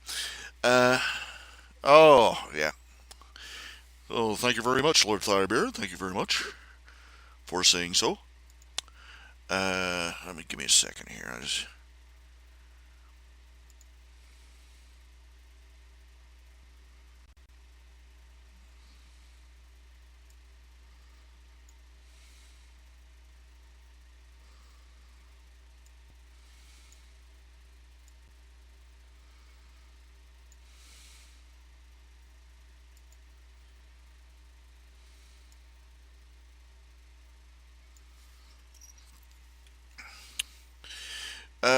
talking about the most recent episode of My Little Pony. I liked it. It was fairly nice.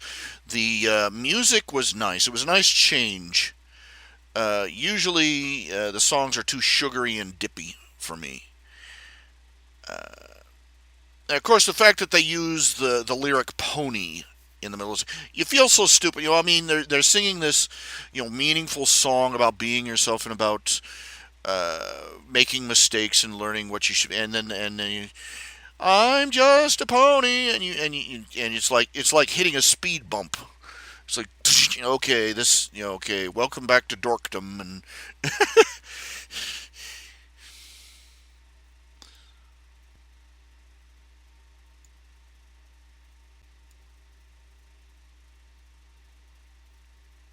maybe that's just me,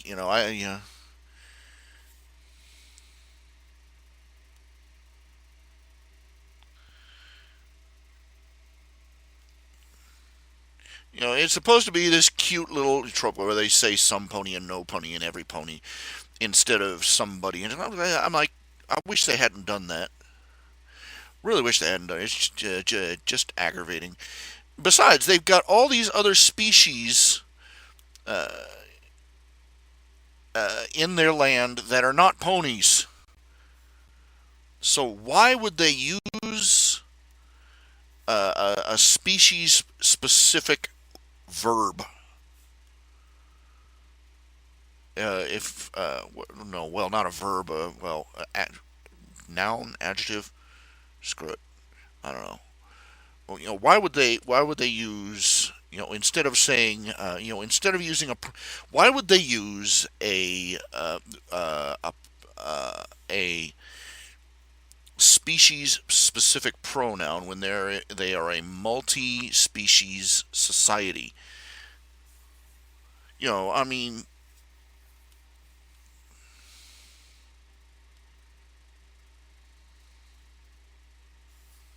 doesn't work really when you think about it. Also, I've been getting closer and closer, more and more tempted, and I'm just about to break down and start writing a My Little Pony Wild Star crossover. The muse will drive kind of thing again. I'll be fair. I mean, I have managed to do a lot of stories, and I've managed to finish them too. I mean, the Nick story I've written, 3 or 4 stories. Started out, finished them, but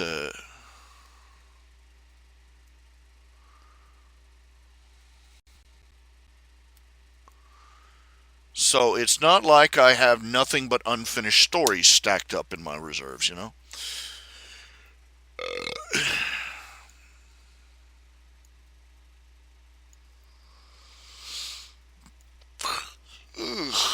Pardon.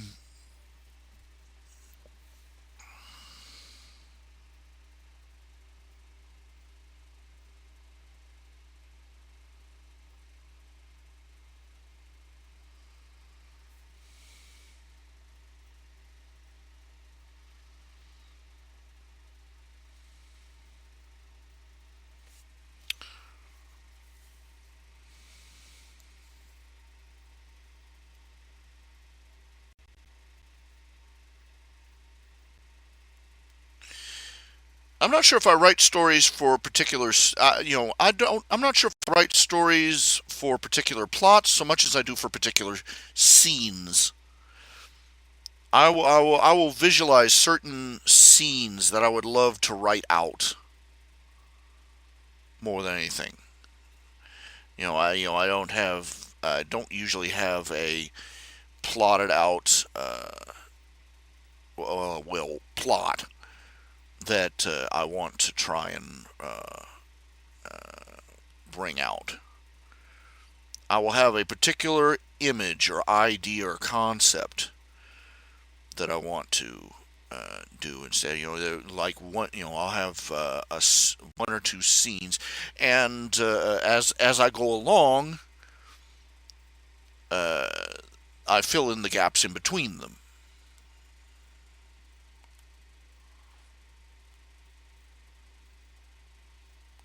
and eventually I have a full-fleshed story. That's just, I don't know, that's just me.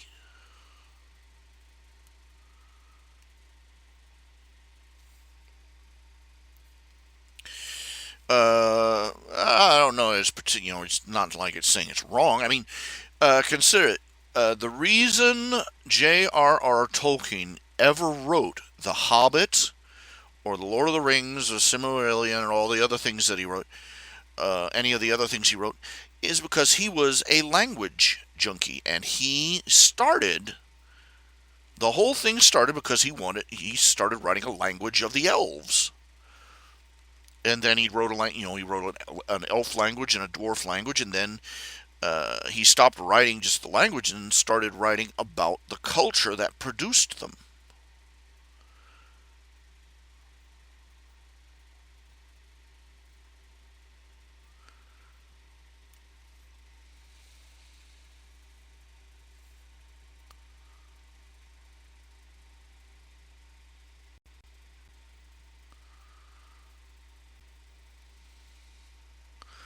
And well, I suppose being image driven,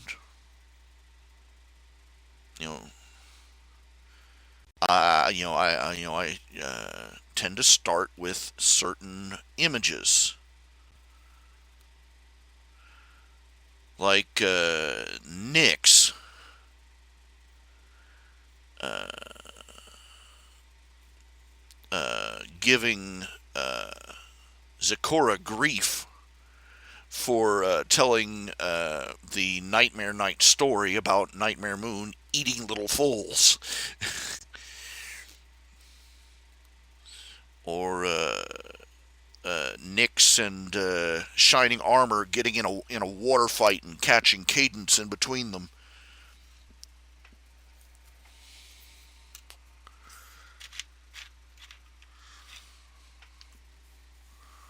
Or a giant dragon beating the crap out of people. Or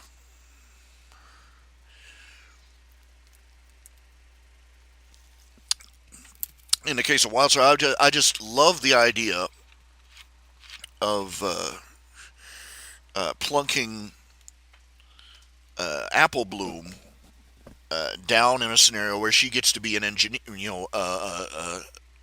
If you've played Wildstar, you'll know that the engineer character is the engineer class gets a small menagerie of robots.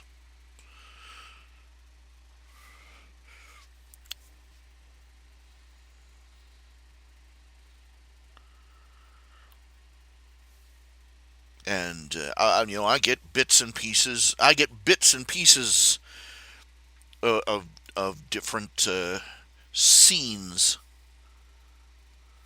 Think, oh, that would be great.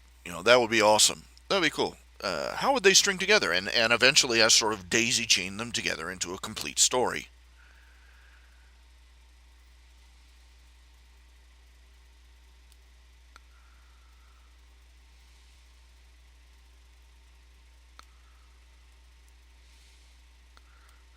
Of course, sometimes, like with Nyx's family, that story just runs away with me. I had no idea I have no idea how the heck I ended up with Nick, Twilight's dad, turning into Hunter S. Thompson. I have no idea where that came from. I really don't. It was just so fun. I've always, I love that one little scene. I've tried to watch the movie with Hunter S. Thompson. It's just, bleh. But that one scene, are you mad? This is Bat Country, and I'm like, it's just so over the top. I love it, and I just had to put that in the story. Well, not too many people have been tracking all my little references in my stories, but they catch a few. I don't think anybody's caught all of them. Not even close. But I'd have to go back and write out all of them. Most people don't know that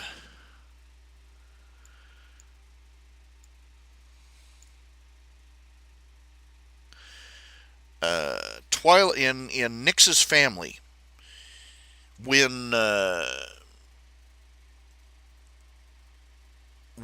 Twilight's father rips into that news reporter, that newspaper reporter, his rant is at least partially inspired.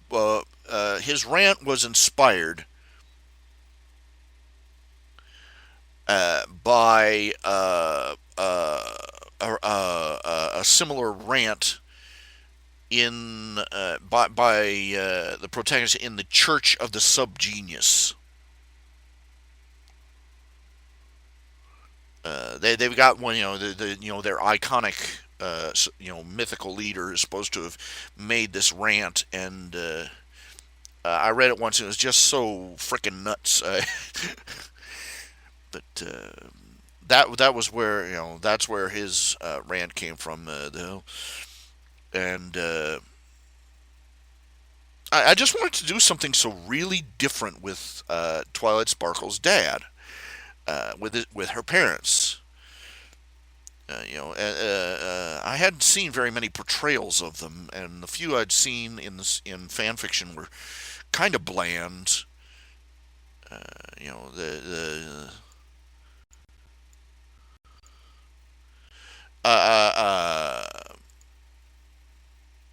I'll say that Penstroke's portrayal of her mother was interesting. That her mother was an author, and she was as much of a nervous, neurotic mess about her writing as Twilight was about about her editor, as Twilight was about Celestia, and it kind of worked, but.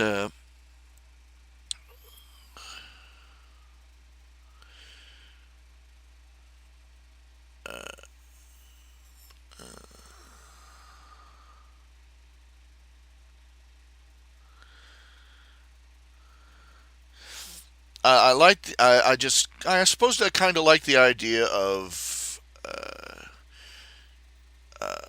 Celestia's parents dealing with what would have to be terrible amounts of celebrity for newspaper worthy notoriety for their daughter. By being so gonzo that the newspapers couldn't handle them.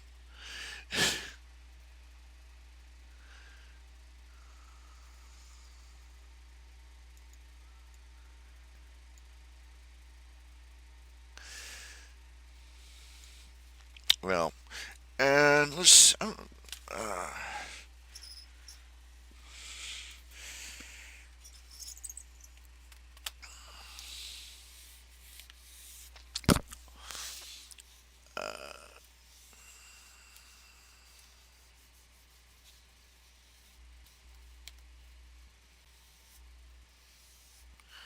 Got gunk on my writing thing here, my tablet. I need some wipes. I gotta get more cleaning wipe thingies.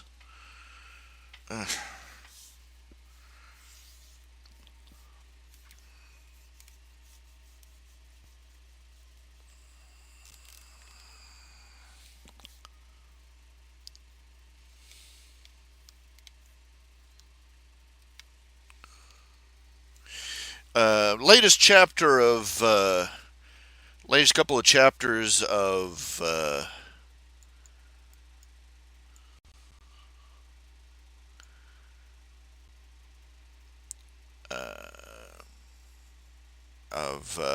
Great Alicorn Hunt. There are references in there to oh darn it, that.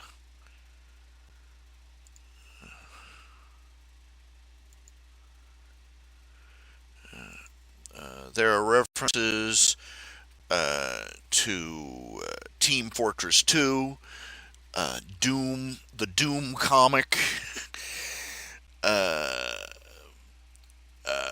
couple of Warner Brothers cartoons, and an accidental reference to Back to the Future.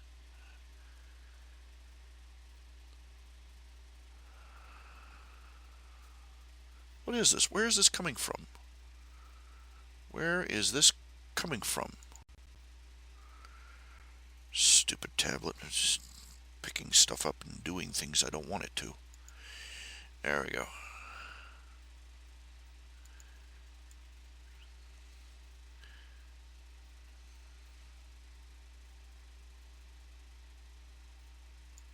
Do you ever notice that the commonality of stories about... You ever notice that the stories about computers, super genius computers taking over the world, sort of died out after the home computer became kind of common? Not because we got more comfortable with computers, because we figured out these damn things are dumber than dirt.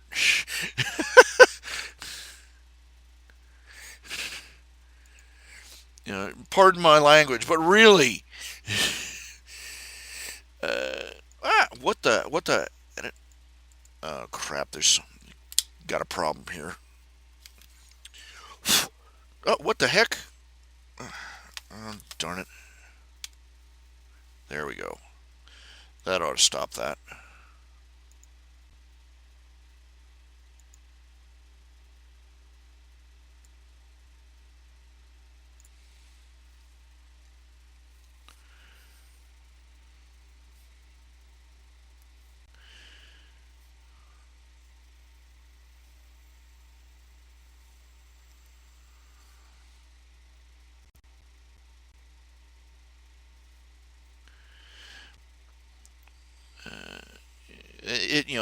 People stopped believing in the idea of robots and computers taking over the world or conquering mankind by outsmarting him or anything, because we realized, we can't even get these things to do what they're supposed to. We're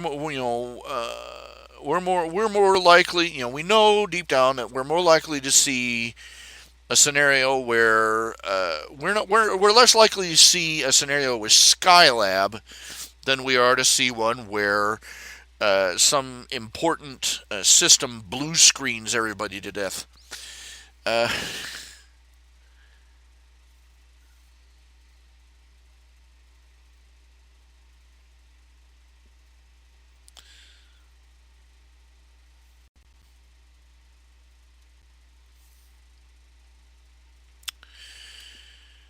I'm trying to think of all the references I put into the stories over the years. Let's see. Goodness. My footnotes are all homage to Terry Pratchett. He's the first humorous writer I've ever seen use footnotes like that. And steal from the best,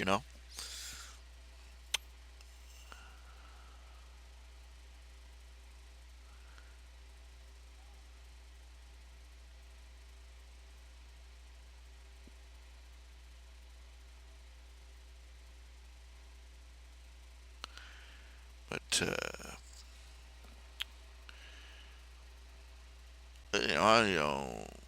sorry he's going. Sorry he passed on. That man was a tribute to the English language. I mean, I have never seen anybody that wrote quite like him. I've seen samples from Douglas Adams that suggest he had a similar writing style. A similar gift, but I've read some of Douglas Adams, and it's not even close. Terry Pratchett had a gift for making words just, sit up and bark.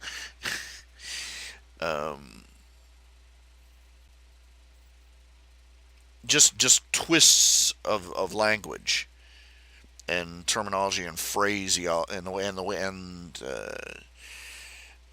just this sly backhand humor just from the vocabulary he used.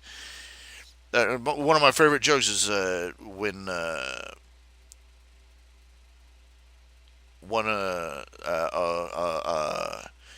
the world's first female wizard. And she's just a little girl. She comes into a tavern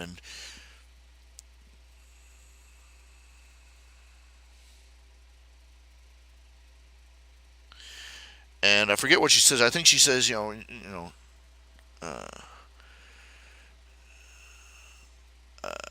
something along the lines of that she's, they ask her what she's doing. She says she's a prodigy, and they say, and the guy and the barkeep looks at her and goes, "Ooh, my, that's a big word." And she looks at her and says, "No, patronizing is much longer."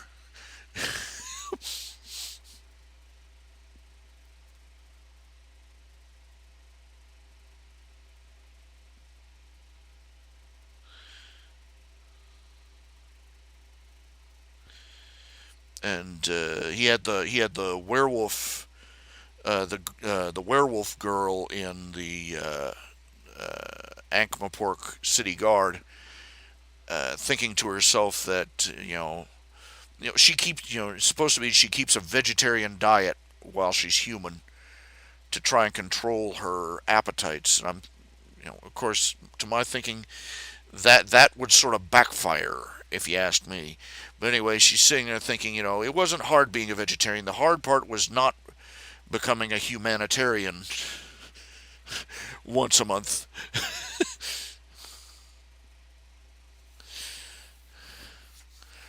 Just had a gift for words.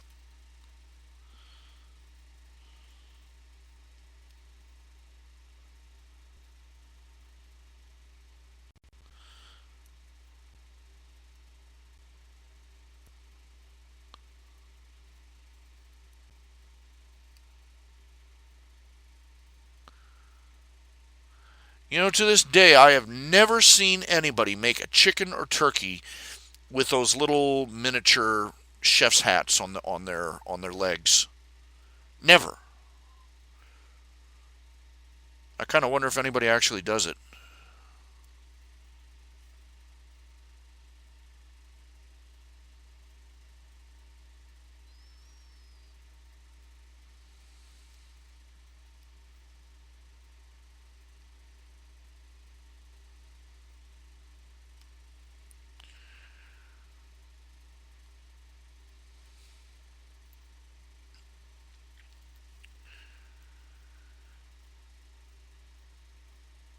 Well, that's what they always look like in the cartoons, little chef's hats. As a kid, I couldn't figure out why did they put chef's hats on the birds' feet. Adults confused me. Why are you doing these weird things, human beings? You don't, this was the frustration of being a child. People, grown-ups running around you doing absolutely bat poo crazy things, not explaining them to you, but they laugh at you when you don't understand them. Like, you don't even know why you're doing these things. Why are you laughing at me?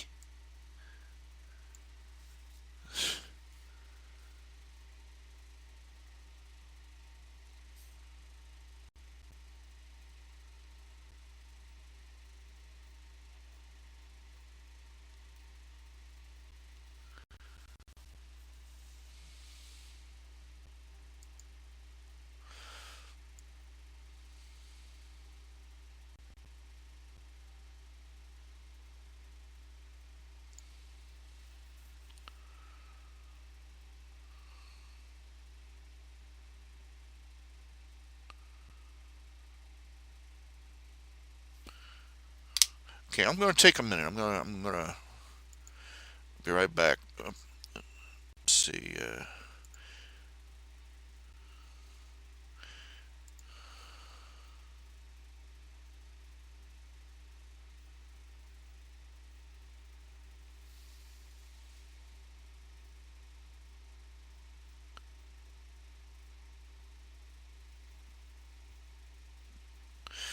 Okay. I'll be back in a second. I'm just gonna get some dinner.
Ta-da! I'm back.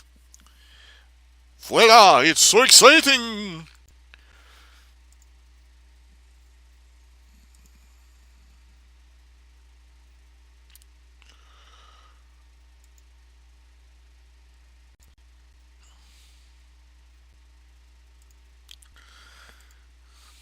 Ta.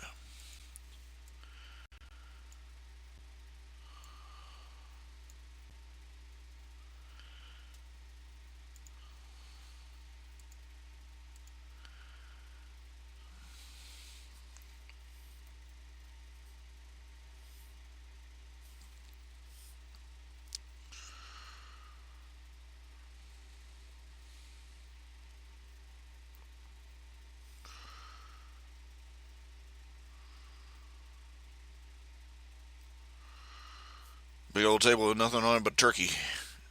Just a turkey right there. That's, yeah. Thanksgiving dinner, yeah. Meat, you know. I like to screw with the vegans out there. Just have an all meat Thanksgiving, you know. Meat and turkey stuffing, you know. just turkey and chicken, sausage and bratwurst and more meat, Daddy.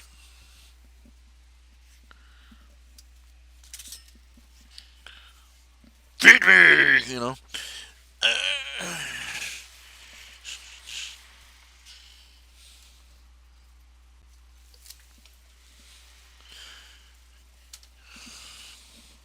Okay, but yeah, I was just trying to reach something here. Just a second. Tangled cord makes things interesting.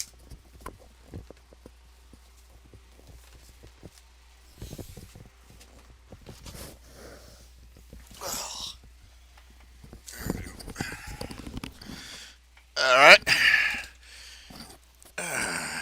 Let's see. We'll just turn that inside out.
Sort of getting chills here.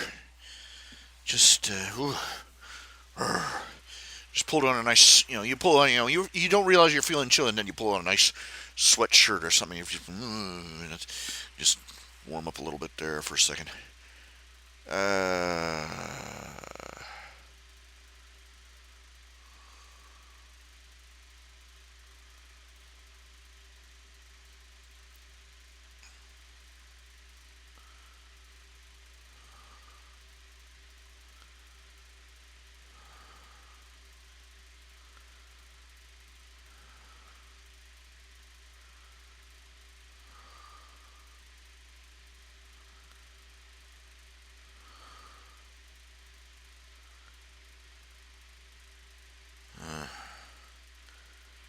just want to curl up in. I would love to curl up in my recliner and just. Thing of it is, my recliner doesn't work anymore. The leg, the foot stool thingy, the foot support, whatever you call that. the part that pops out, you rest your feet on, the footrest. Me, I'm no English, speak real well, ha ha. Me talk pretty. Uh, doesn't really work right. I don't know if the springs are just weak. I don't know if it's really. I don't know if it's broken. Really, I flipped it over and it looks like parts of it are bent. But I don't know if I straightened it out as best I could. I think maybe the springs are too weak or something. It won't hold my leg. My legs are horribly swollen.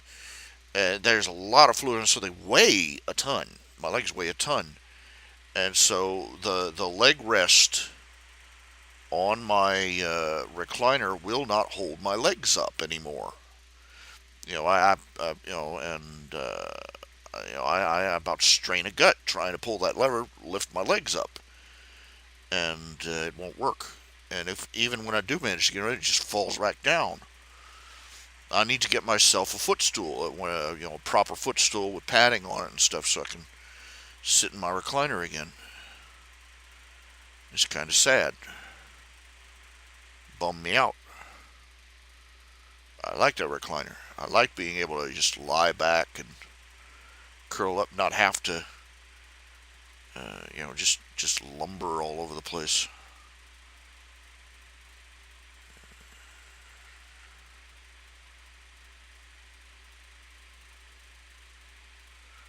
To rest my feet. But no, just, screw, to heck with you, Ralph. To heck with you. That's really my van. I realized, okay, my van was built in 1992. It's a 1992 model, and it's broken down again. It's the alternator or something in it is not working right. The battery's fully charged, as far as I can tell, but it won't turn over. It'll turn over if I get a booster start. And I drove it to the store the other day and managed to start it and drive it back. But after sitting for a day, it won't start again. And I don't know if it's the cold, because it gets below freezing at night now. I don't know if it's the starter or the alternator or the. I'm fairly certain it's not the battery. I don't know.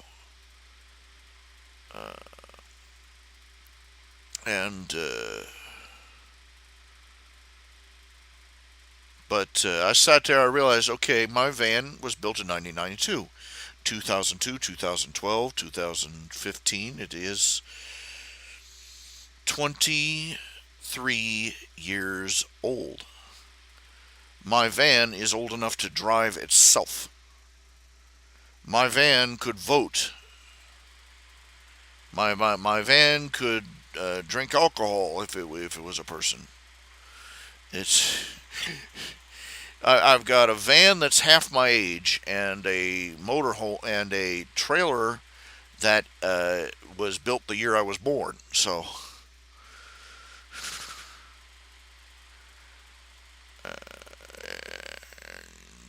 But everything I've got that's new wears out just as fast. So it's like, oh, good grief. There is a poem written by some guys called "The Wonderful One-Hoss Shay," type of horse and carriage.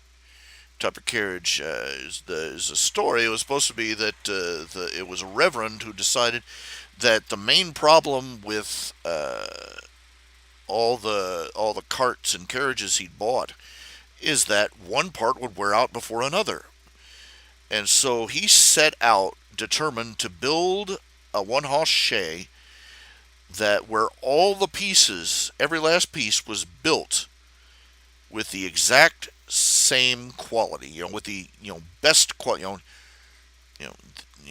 every bit of it was supposed to be built as good as the rest. And it says and he talks about how his son and his grandson rode the wonderful one-hoss shay, and it worked like a top. Never broke down. Never had a broken wheel, never had, just, it just sort of had this sort of general state of increasing dishevelment. And that one day, his great grandson was riding it along, and it just disintegrated all at once. He parked at the top of a hill, and the next thing you know, vroom, the whole thing, down to the last night, just crumbled into a pile of dust. It's the way things wear out.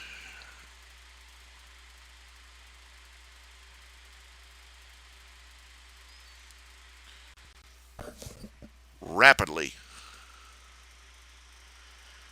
and sort of leave you in the lurch.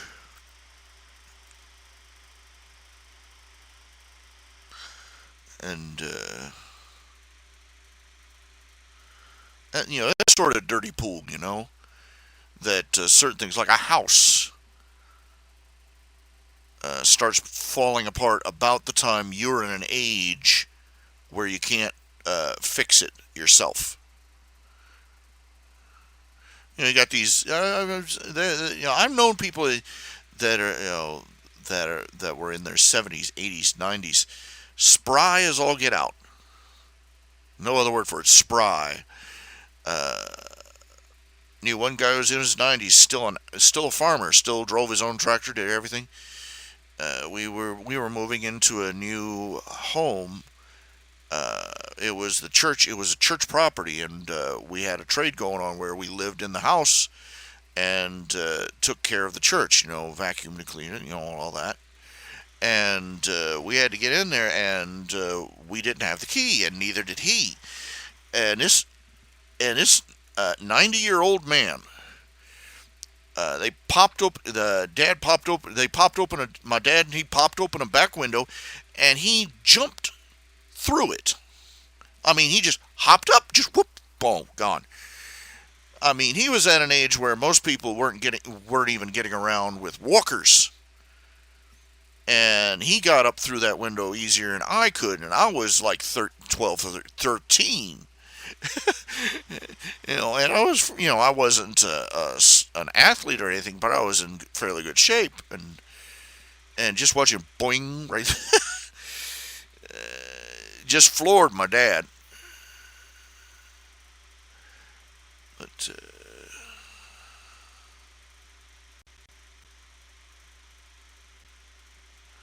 there are some people out there just ruining the curve for the rest of us.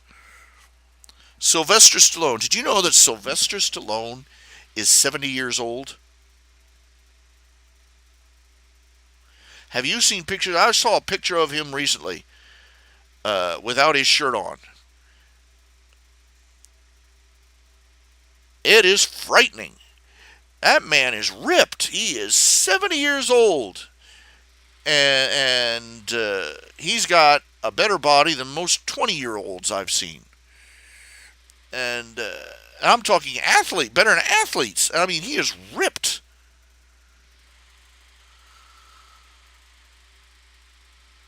Schwarzenegger's getting a little soggy around the middle, but he's still in better shape than 90% of the people you know. There are actresses out there. They're in their 40s or 50s, and their looks are not attributable to plastic surgery. We've seen the women who have had plastic surgery. Those poor creatures barely look human anymore. But these women, I mean, they just looking good, Holy moly. And then you look around at the rest of us, and we're like, hey.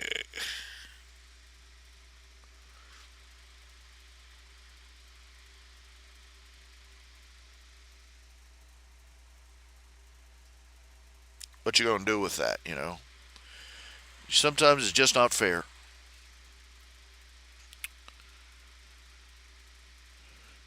You got people out there who are just, they're reprehensible people. But they are rich. They're wealthy. They're powerful. They're influential, and they're in their physical prime, despite being up in their 40s or 50s or 60s.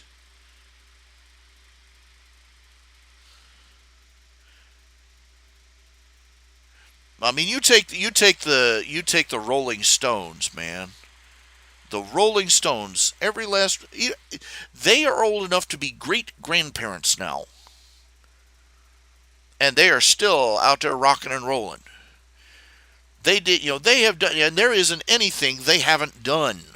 Oh man, they've and speaking, just I'm saying, I'm not approving of their lifestyle, not by a long shot, but it just seems kind of unfair that you try and keep your nose clean and your body falls apart, and these guys, uh, they look scary enough to frighten small children, but they're still up there doing splits and crap on stage, and they were out there literally pickling themselves in drugs.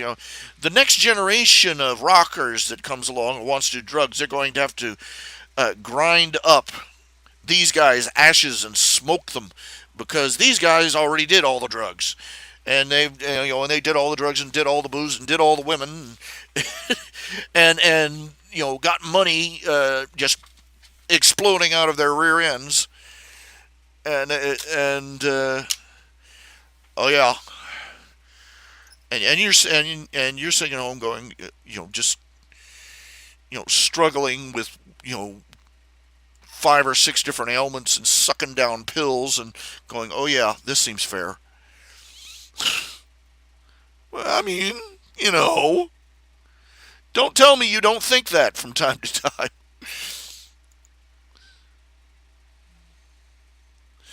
But, you deal. You deal. You have to. There's not much else you can do.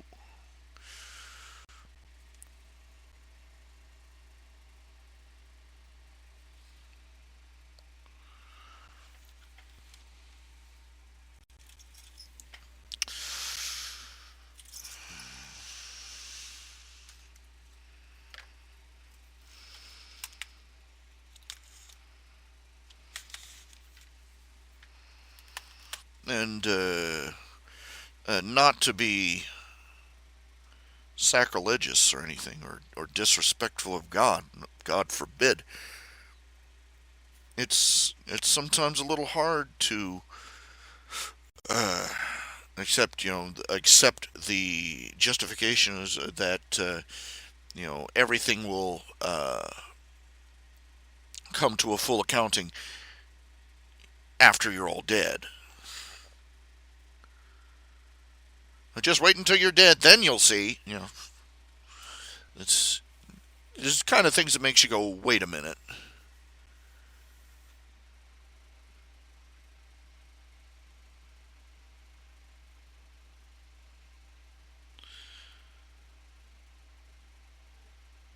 That's probably why they're so. That's probably why they're still alive. They're not alive. They're just mummified. Rolling Stones, just the just,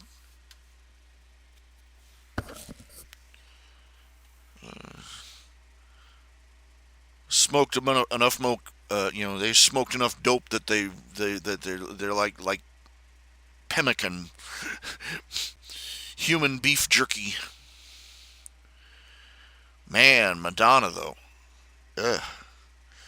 She held out pretty long. I mean, her looks wise, she held out a real long time. Uh, Kept looking good even when by the time she was a grandmother, she was still looking pretty good. But last few years, man, it's caught up with her. Uh, she doesn't look sickly, particularly sickly or haggard or anything. She looks desiccated. Like a beef jerky woman.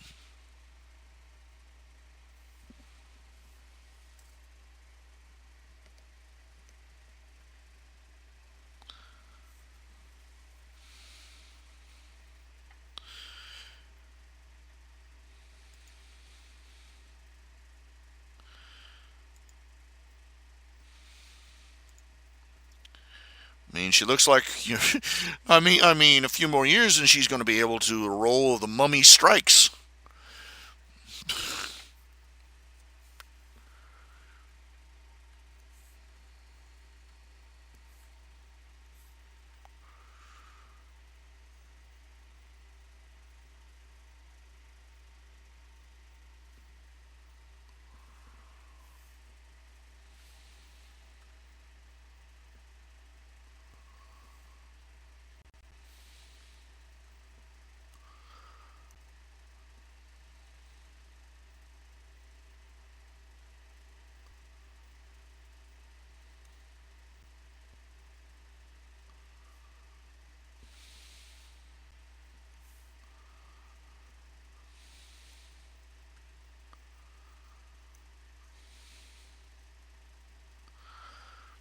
You just got to hold on, keep the faith that someday it all pays out. It all balances out.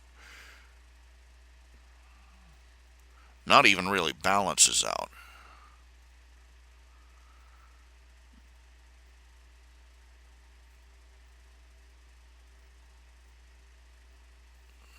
That by God's grace,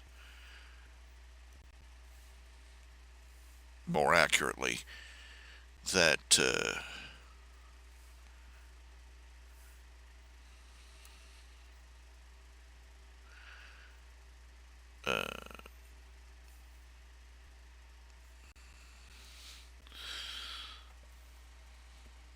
that what God had to say, or what Christ had to say, will come to fruition.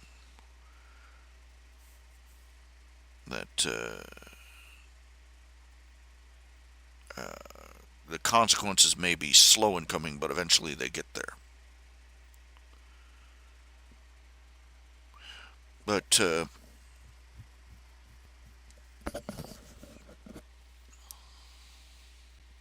yeah. Excuse me.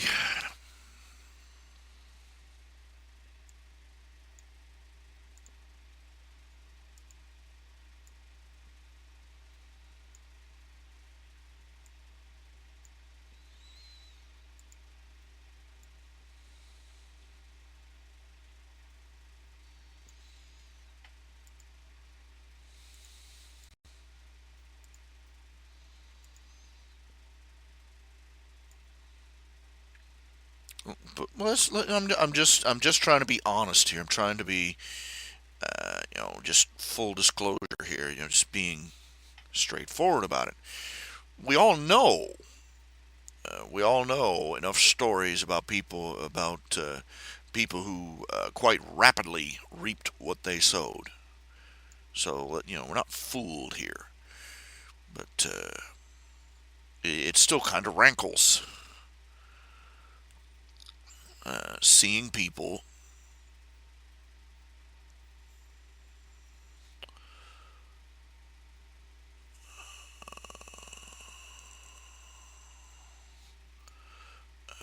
who openly flaunted any sense of morals and common sense and ethics and everything else, and they never seem to reap the consequences in any real significant way. And worse, they seem to prosper like mad.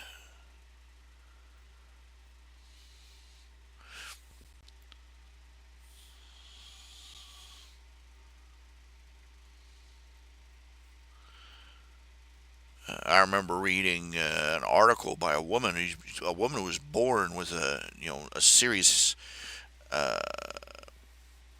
uh, congenital problem. I believe it was neurological, and she's palsied, and she wrote how frustrating it was sitting in the locker. She's this.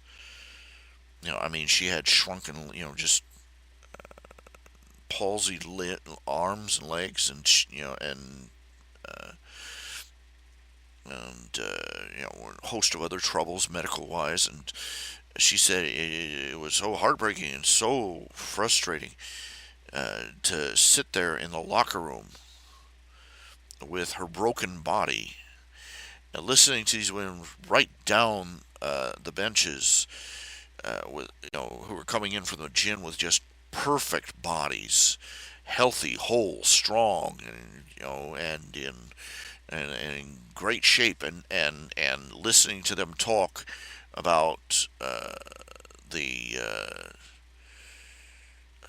sexual immorality that they had been out wallowing in the night before or that weekend, and to sit there and to see them basically gloating over their good fortune just rankled. And she said she'd often go to God and said, "Why is this? This isn't fair."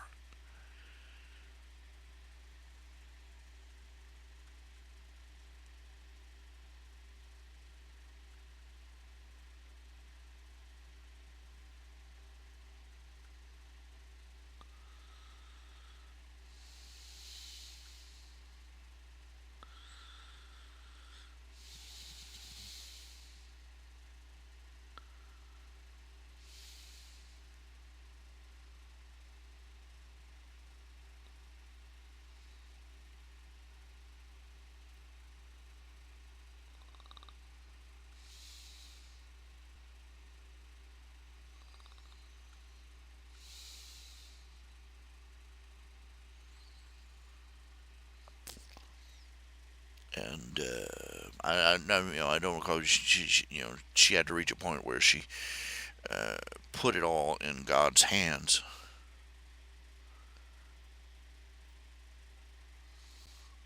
and depended on Him for grace in the face of such things.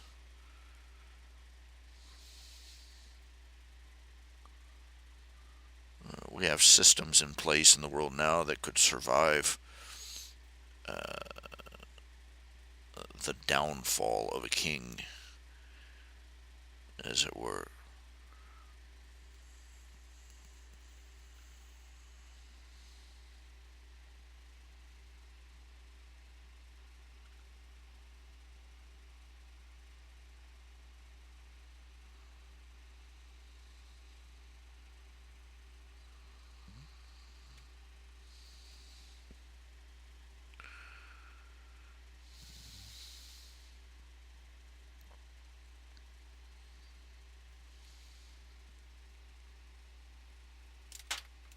Oh, dropped my pen.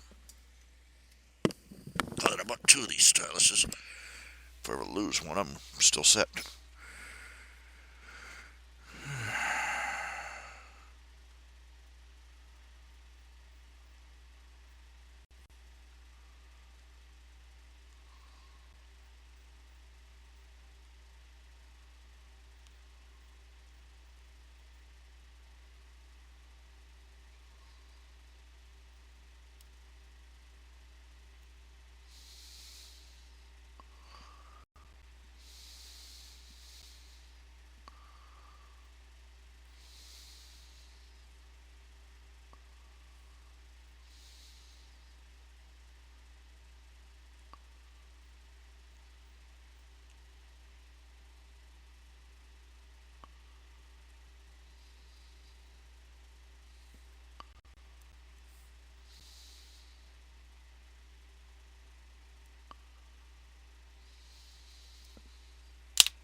Waiting for my lunch. Waiting for my dinner.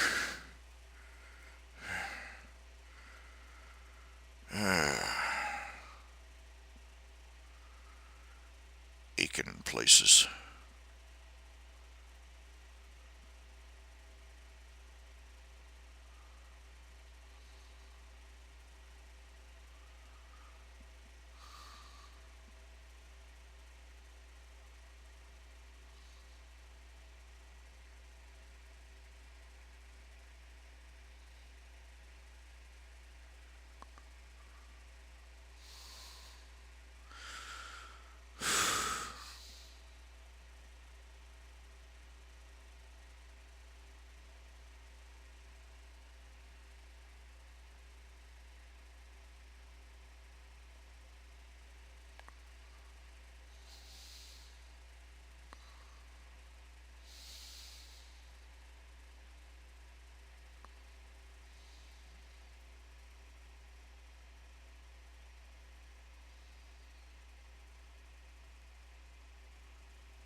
I just gotta rest a minute.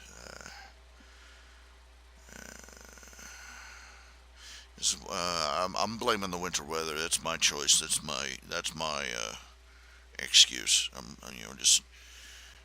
Just winter time and early night time and just exhausting. Just drains all your energy.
Okay, I hope that pizza guy gets here soon, because yeah, I shouldn't be ordering pizza, but not up to eating another Hot Pocket. Actually, I ate my last Hot Pocket. And, yeah.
Grind you down.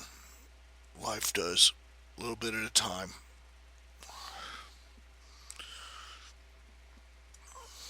And it never lets up.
I'm seriously having a harder and harder time pushing out the next sentence every second. Just tanking out, I suppose. Well, I love it.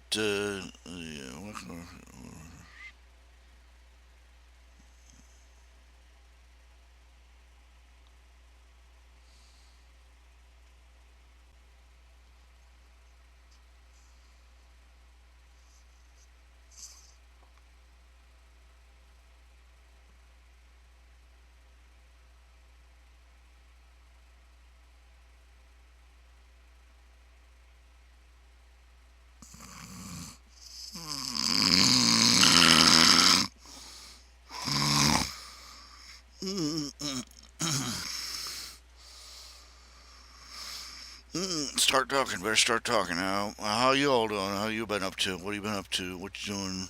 Been giving your neighbors any grief yet?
Yeah, goodness, I keep drifting off again.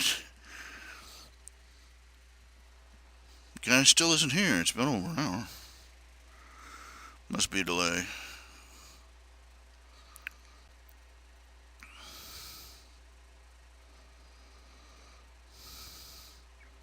Another guy like dozing up and finding a puddle of drool soaked into your sweatshirt. Bleh. Bleh. Bleh, bleh, bleh, bleh, bleh.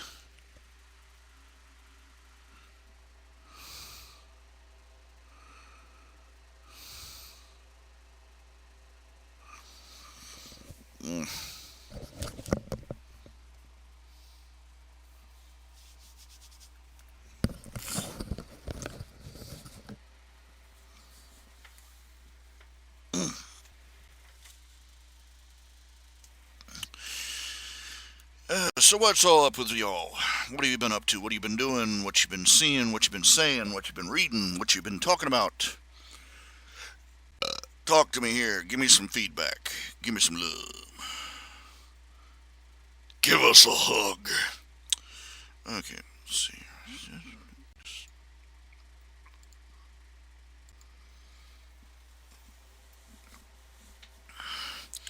Okay, let's see. We got. Who have we got here? We got 5 people. Now Daniel Meyer was here and he left. We got Edgar Francisco Bermudez Mojica. We've got YouTuber. We've got Jonathan Kruger, I think. Not sure. He may have left. Girl Power and Girl Genius. I recommend Girl Genius. I follow Girl Power, but there are things about it that annoy me. That I gotta found something to gripe about. Yay!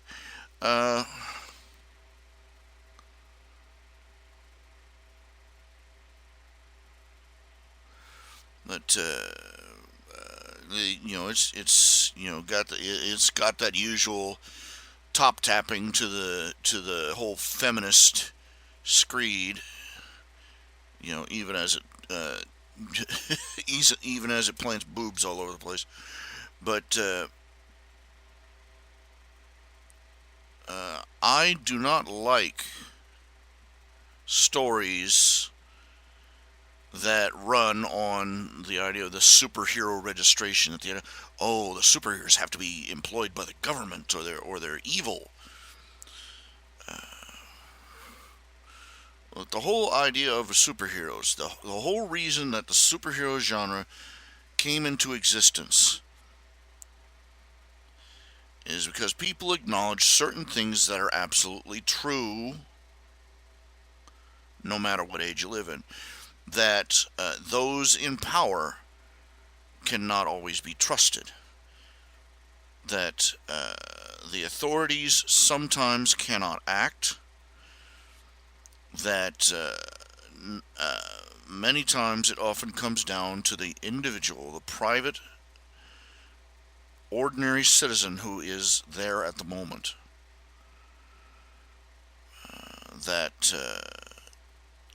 the power should be in the hands of the common man, not in the hands of a government agent.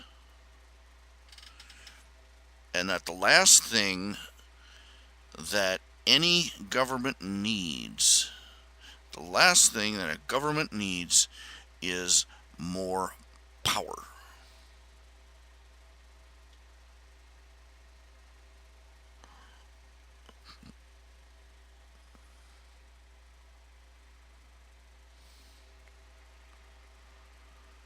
And that was the whole point of the superhero genre. That there was somebody who was given power for whatever reason and realized that with great power came great responsibility, and they used that ability, whether it was a super power or a super intellect. They used it for the benefit of society as a whole.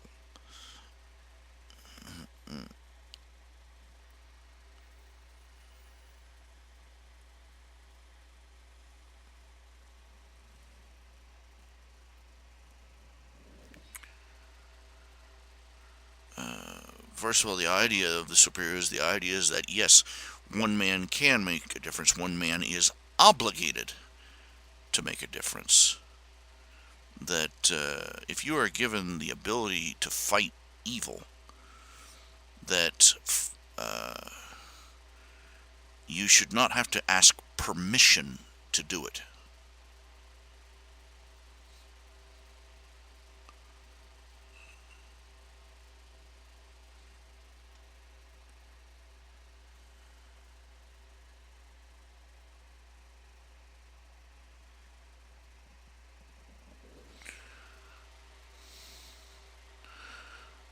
The idea that there are people out there, a hero is the idea of the hero is the idea of somebody out there, no matter how great or how humble their gifts are.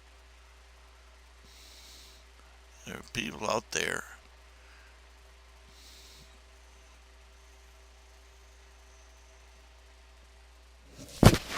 there are people out there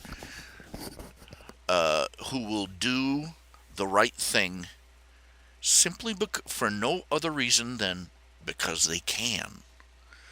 They will run in and rescue someone from a burning building, or save a village from avalanche, or stop a mugging or a robbery in progress. They will jump in there and they will risk their hides, and they will intervene. And because of our government,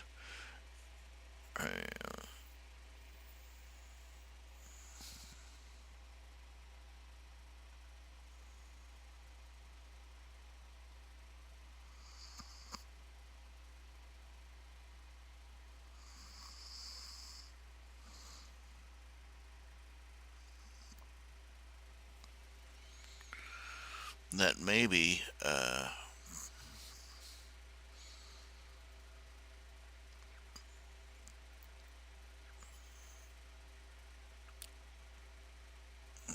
in the real world, it comes down to individuals. No matter how collective they try to be with universal guilt and dividing people up into races and tribes,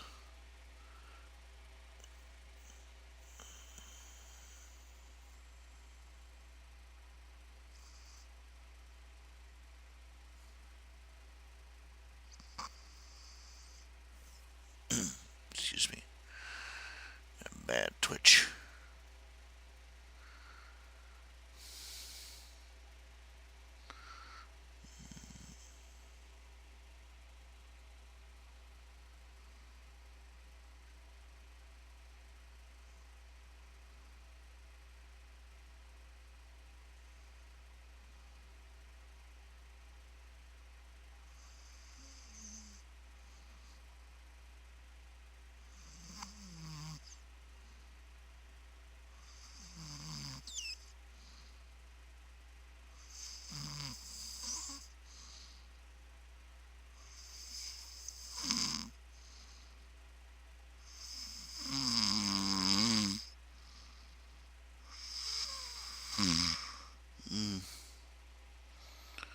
And I burned the candle at both ends, and I'm paying for it now. That's the thing. Up until your 20s or 30s, you can sleep a gallon of you can as a kid you can just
Oh, Sorry.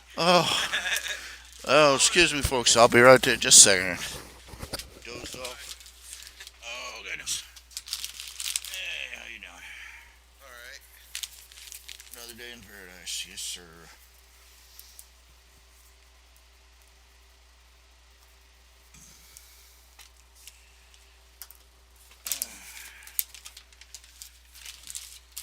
Yeah. Have a nice evening. And that was the pizza guy. Okay. The Gregory Allen Elliott trial. I don't know what that's about. I haven't heard anything about that. I don't know what that is. So, no, I haven't been following it.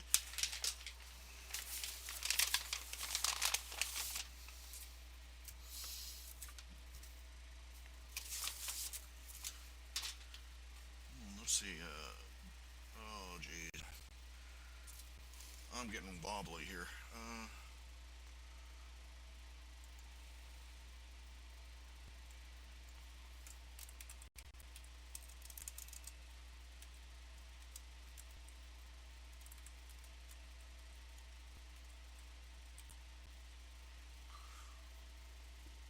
What is that about?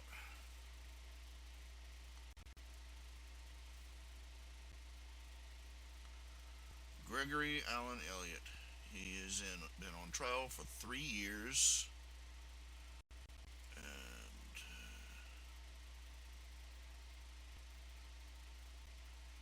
what is he on trial for?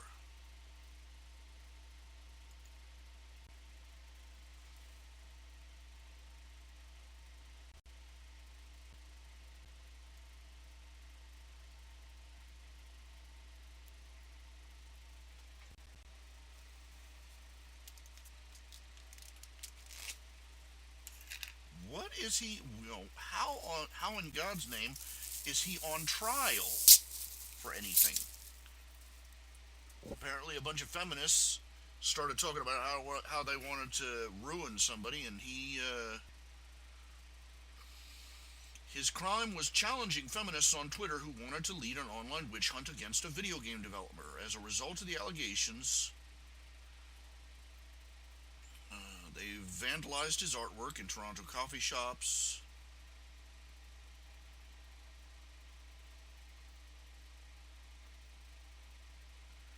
How in God's name is he on criminal trial for saying something on Facebook?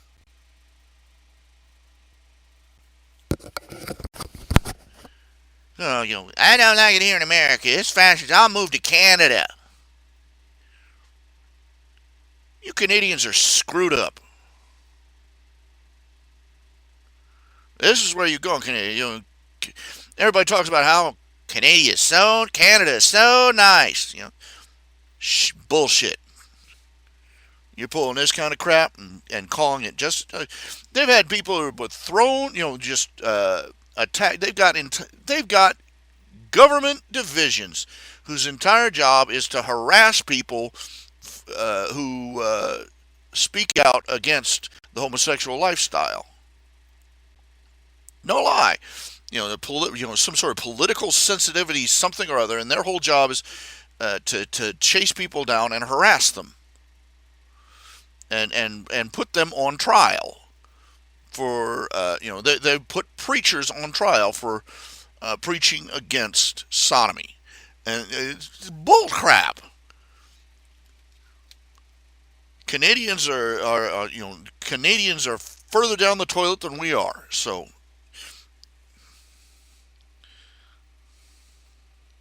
uh.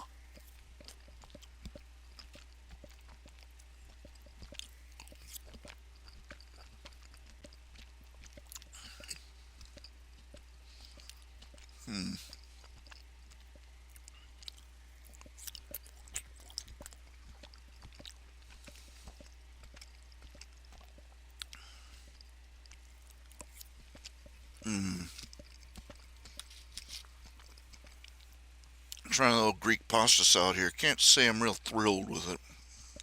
It's tangy. I don't know. I'm just barking nuts.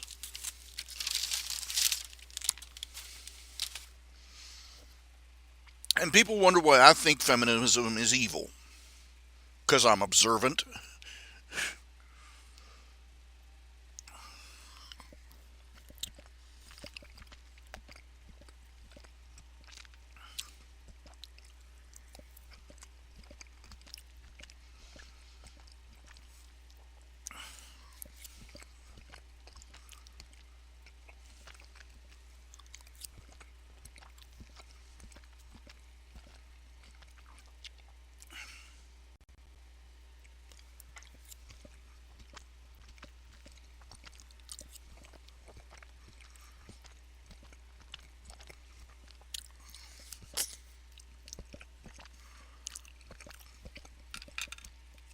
The whole the whole rationale behind feminism is that women are victims.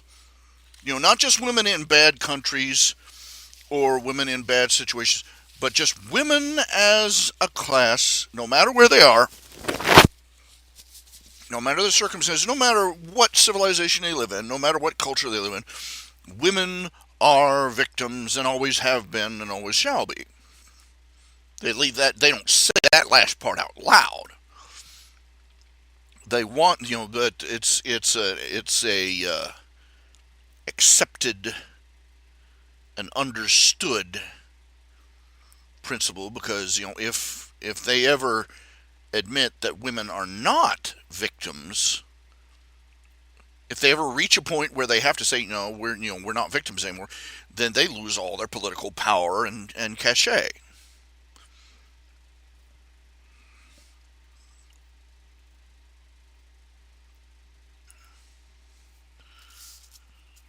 Feminism is, the rationale behind feminism is that women are victims and that everything that women suffer is the fault of men.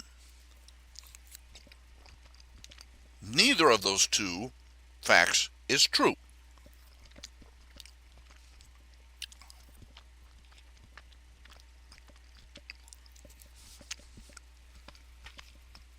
Not true in the least. In fact, in Western civilization, women enjoy, in many situations, and in fact, arguably in all situations, women enjoy a privileged status. Let's take it from the top. Who gets on the lifeboats first? Who is exempt from a military draft?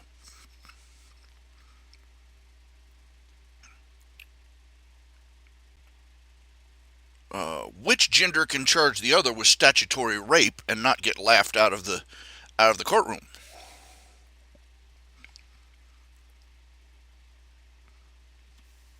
Which one gets preferential treatments in divorce law? Which one gets preferential treatment in criminal law? Which one gets, easier laws, lighter sentences, and shorter prison terms? Which one enjoys protection? Which one can turn around and hit the other in public? And everybody will stand around and laugh. But if the other one hits them, people will jump up and beat down their assailant. Now, which gender? Which gender? Come on, say it.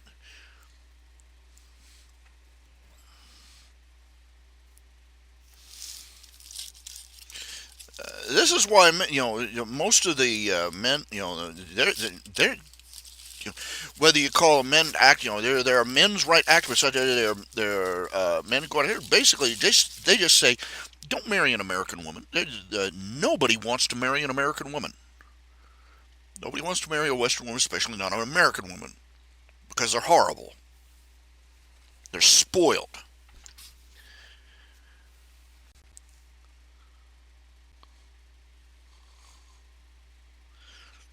They're privileged, they're pampered, they're elitist, they're arrogant.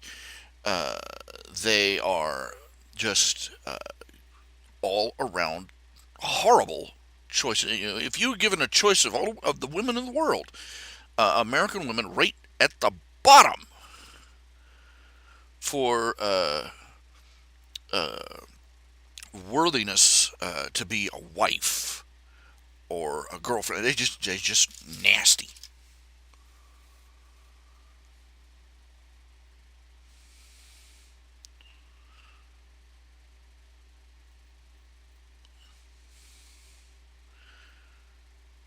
Any stupid feminists and any stupid, pampered, privileged, spoiled bitch feminists. I've lost count of the of how you could lose count of how many of them are barking mad and are out there free Palestine and supporting Islam, out there supporting the poor oppressed Islamics. They are about to fight. We are being invaded. Europe is being invaded by Muslims. There is a wave of murders and rapes going on right now in every country that has accepted these so-called Syrian refugees. And these women are finding out the hard way what it's like in a real patriarchy. They're finding out what it's like to be in a real misogynist society because they invited that misogynist society in the front door.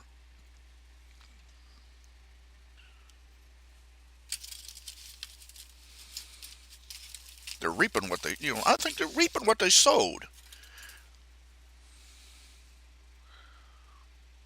They attacked people, they ripped away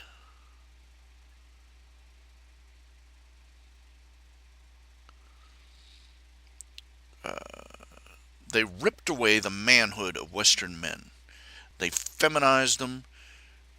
They soothed them into silence. They wonder why they can find no good, but all the good ones ran away because they saw them coming. They talk about how men, I love how feminists talk about men being spoiled children. They don't want to commit. They don't want to commit. They don't want to commit. And then calling them childish for not making a foolish decision.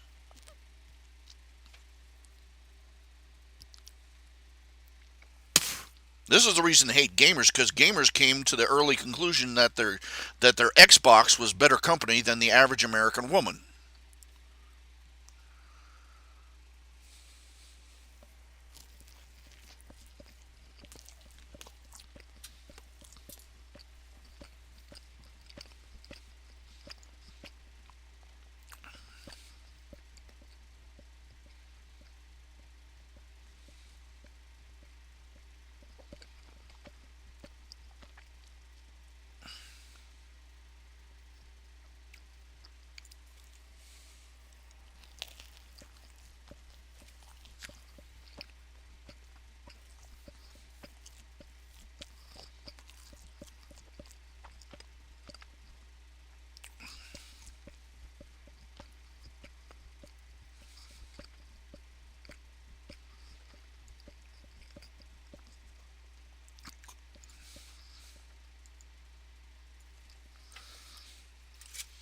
I don't want to hear no crap about how Canada's so much nicer than America. Canada's doing this shit. Clean up your act, Canada, before you come talking smack about America.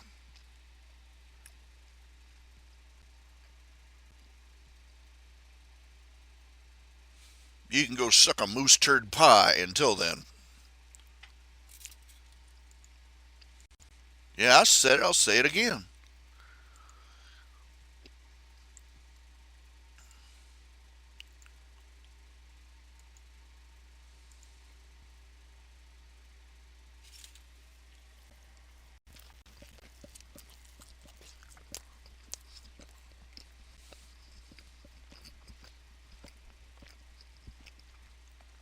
Yeah, you got. Oh yeah, you're great. You got no free speech. You got no free press. You haven't got. You don't protect the right to bear arms. Your socialized health care is complete shit. But by golly, you've got chocolate eggs with toys in them. Yeah, you're one up on us.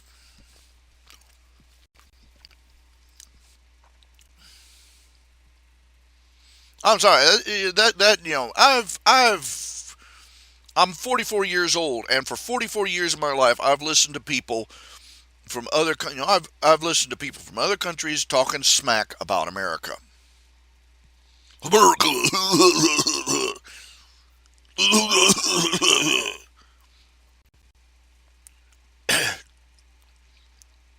Every 5 minutes is some little French popcorn factory. Oh, they are waging war, and the Americans they wage war on everybody who has the oil. As opposed to the French who take it up the butt so they can keep getting that sweet crude.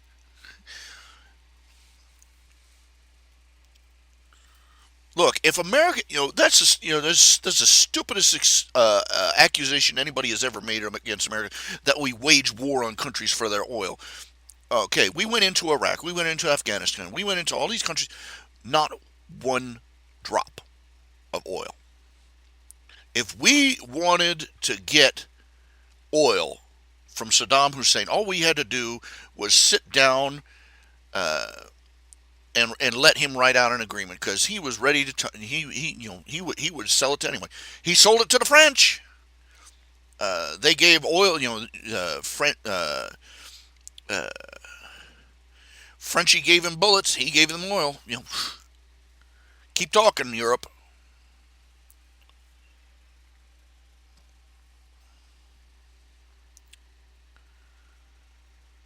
If we wanted to get oil, all we had to do was make a deal. Waging a war to get at Saddam's oil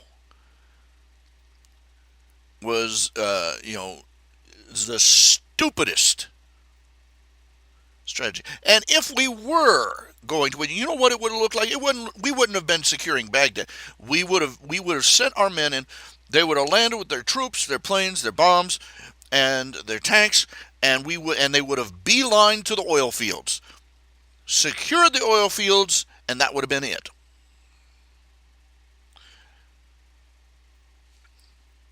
We didn't do that. We were too busy we were busy in the previous decade putting out all the fires Saddam Hussein set in the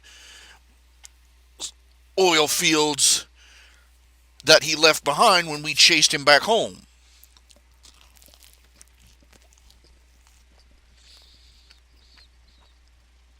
The Americans, they are so fat. The Americans, they are so fat. Like, they're so ugly. They are so stupid. They run around with their Bibles and their guns.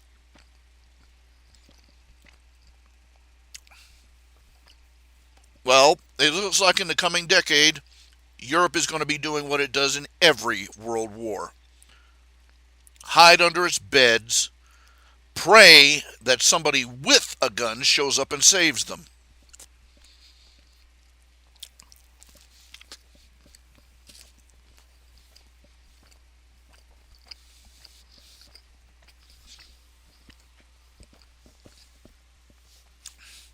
But I'm getting off on a rabbit trail here.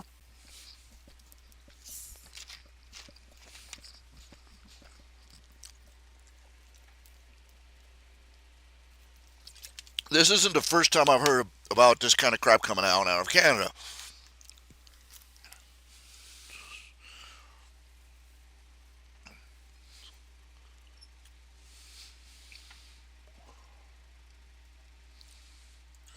I mean, if you're such a nation of mewling, whining, pitiful, sniveling milksops,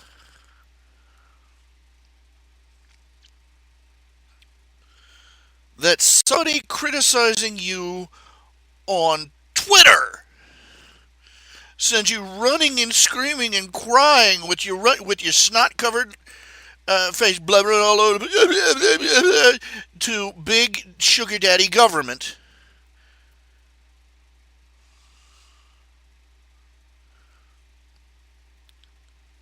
First of all, your country is a pathetic joke, and second of all, your gender is a pathetic you're a pathetic example of your gender.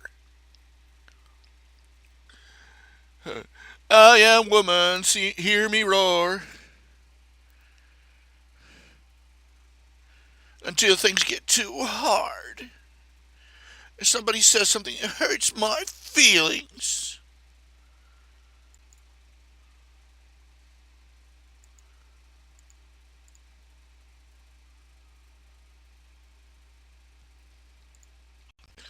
Gregory Allen Elliott, wherever you are.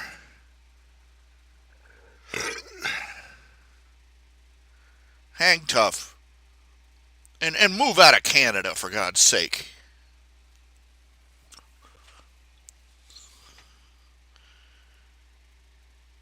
We've still got a few states in this nation where free speech is still allowed. I would recommend Texas. I'd go there myself, but circumstances prevent me from getting too darn far.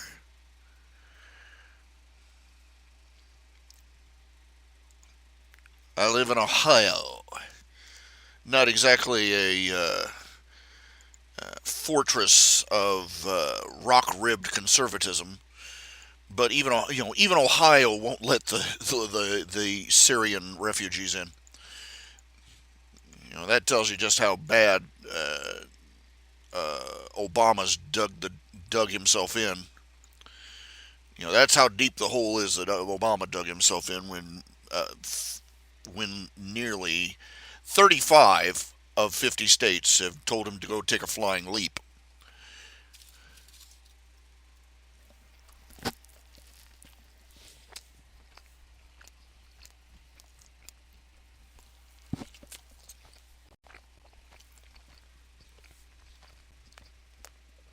None of the surrounding Islamic nations are taking any of these refugees.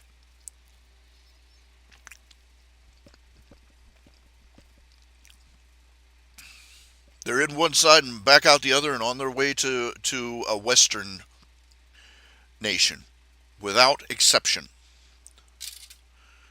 Screw them. There is not a Muslim country in the world that is our friend. I don't care how moderate they say Turkey is. Turkey, they had a minute of silence for.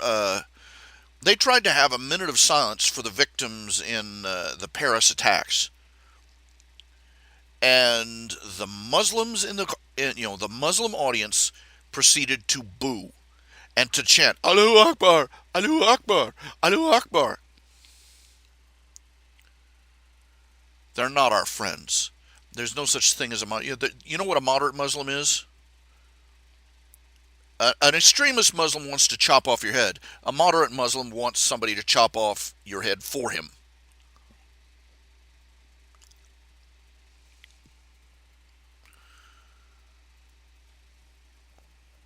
They are as you just use your imagination. Imagine if these people were carrying Mein Kampf and saying they were Nazis instead of Muslims. The blinders, I hope, would fall off. Nobody would be able to stand around saying, "Oh well, some of them are just nice, moderate Nazis with a straight face." Nobody would. But no, this is not what we get.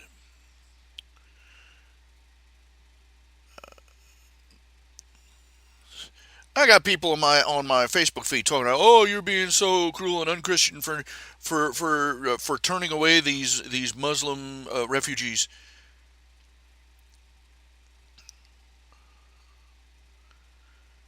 There was only like 2 or 3 Muslims who attacked people in Paris, and it was only 1 or 2, and so blah, blah, blah, blah, blah, blah. these flippin' morons, these people will not believe the truth. They will keep up this nonsense. They will keep believing this ridiculous lie. They will remain blind up until the moment that the scimitar bites into the backs of their own necks.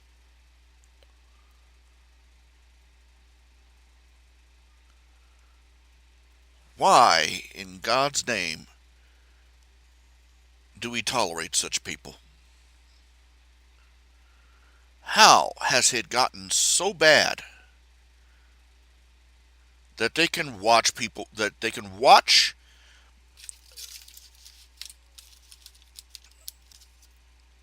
being set on fire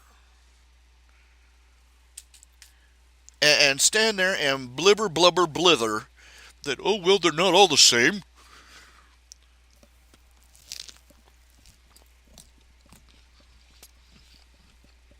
Every last one of these terrorists, the September 11th terrorists, every last one of them, the people that knew them said the same thing. They were such nice neighbors, so quiet, so friendly. They didn't cause any trouble. Every terrorist outbreak and outburst, it's been the same story. It's been a Muslim, and the people who knew him said, "Oh, he was just so nice and so friendly, and he was just a nice, such a nice, quiet, friendly little Muslim." Up until he decided he wanted his 72 poontangs and opened up on people with an Uzi, or ran them down with his car, or stabbed them with a machete.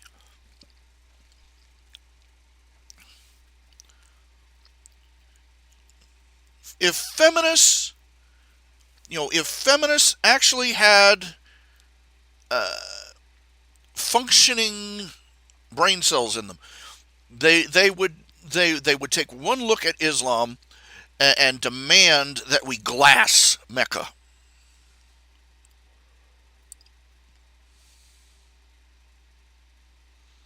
What Islam does to women is monstrous.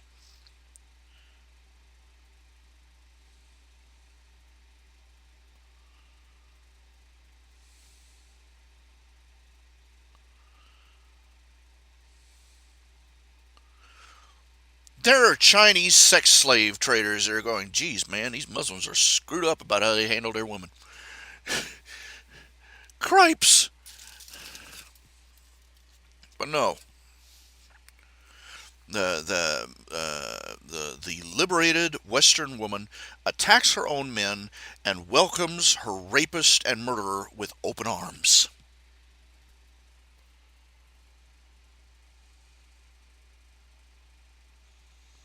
They're that damn stupid.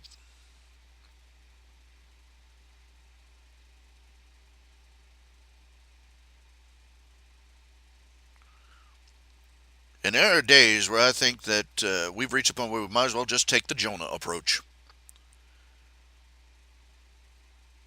Find ourselves a hilltop outside of our cities, set up a tent,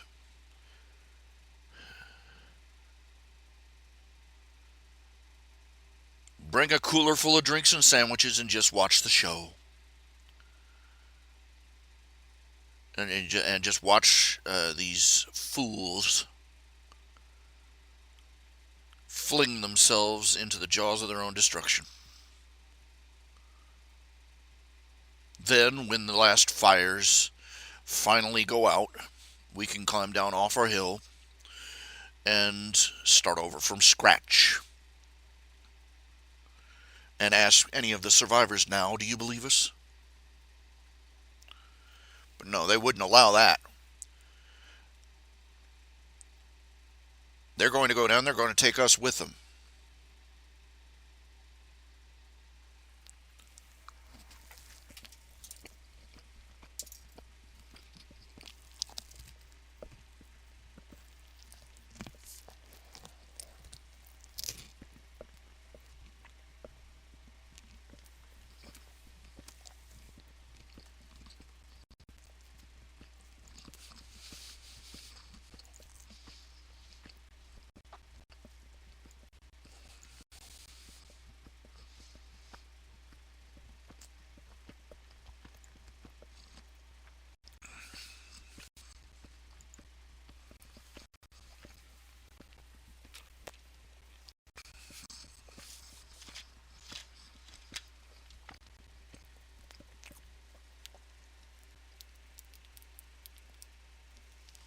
Just like a drowning man will drag down his rescuer.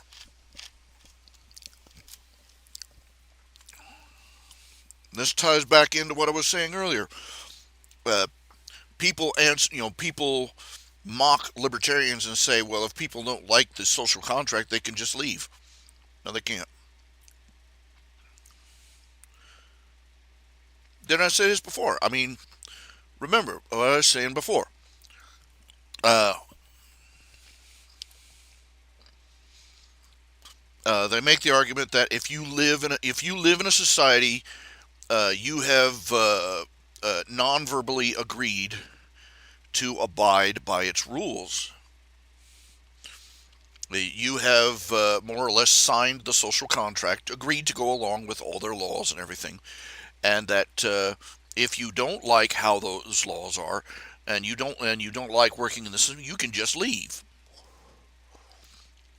And my response to that, I've heard a lot of libertarians come up with long convoluted.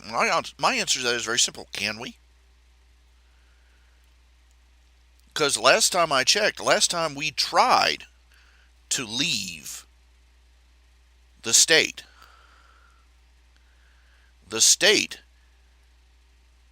rounded up its Union armies, marched on the South, and started killing people.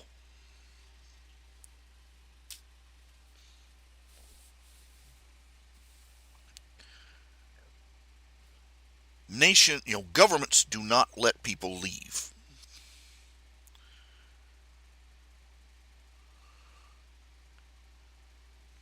You don't leave a government, you escape it. And generally, you have to leave behind everything you owned: any land, any property,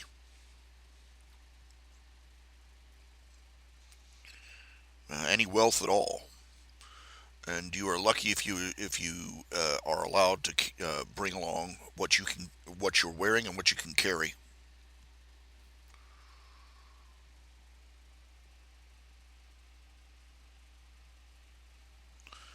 And it's only a matter of degrees between various governments.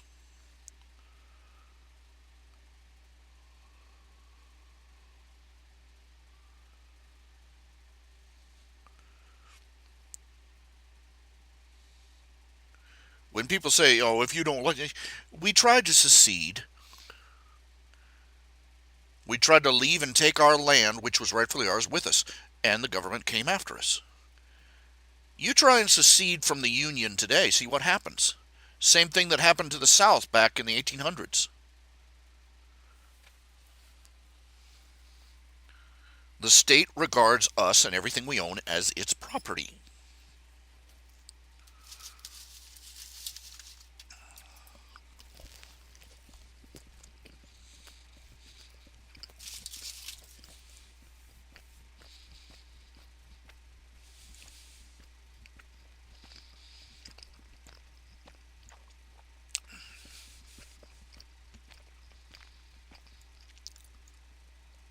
And as the state grows more corrupt, it is more overt about how it treats people like property.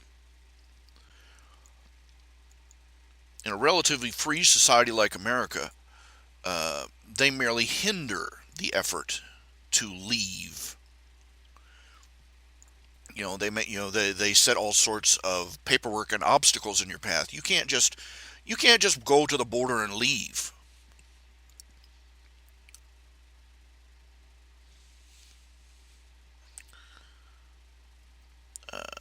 There are people, they'll send the IRS after you. You could go, if they think that you owe them something.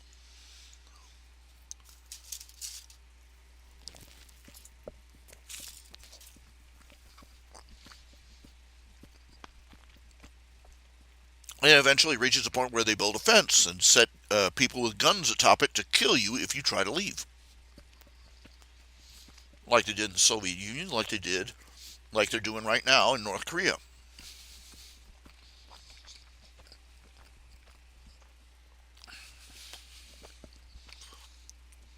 An oppressive state knows it, any oppressive state is run by people who know that they cannot survive without slaves.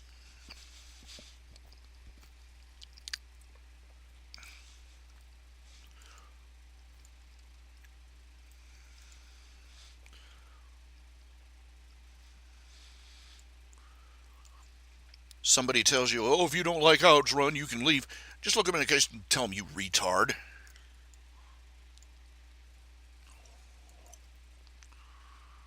We tried. You wouldn't let us.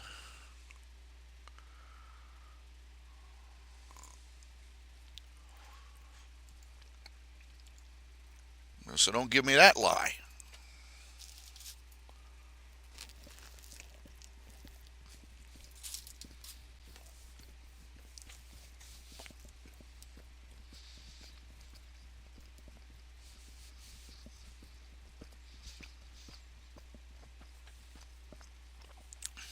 Okay, it is 8 o'clock, and quite frankly,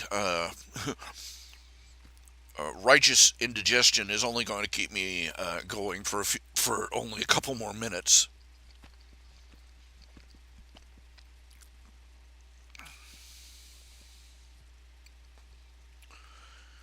I'll see you tomorrow. We'll continue with what I was doing, get this drawing finished up, and move on. Catch y'all. Throw a done, if you would, if you please, if you feel the urge, toss a dime in the jar, in the tip jar on the website. Check out the merchandise that's available for sale and the commissions that you can order. Because you guys stop doing that, I don't eat. Okay. I will see you tomorrow. You all take care of yourselves. And good night.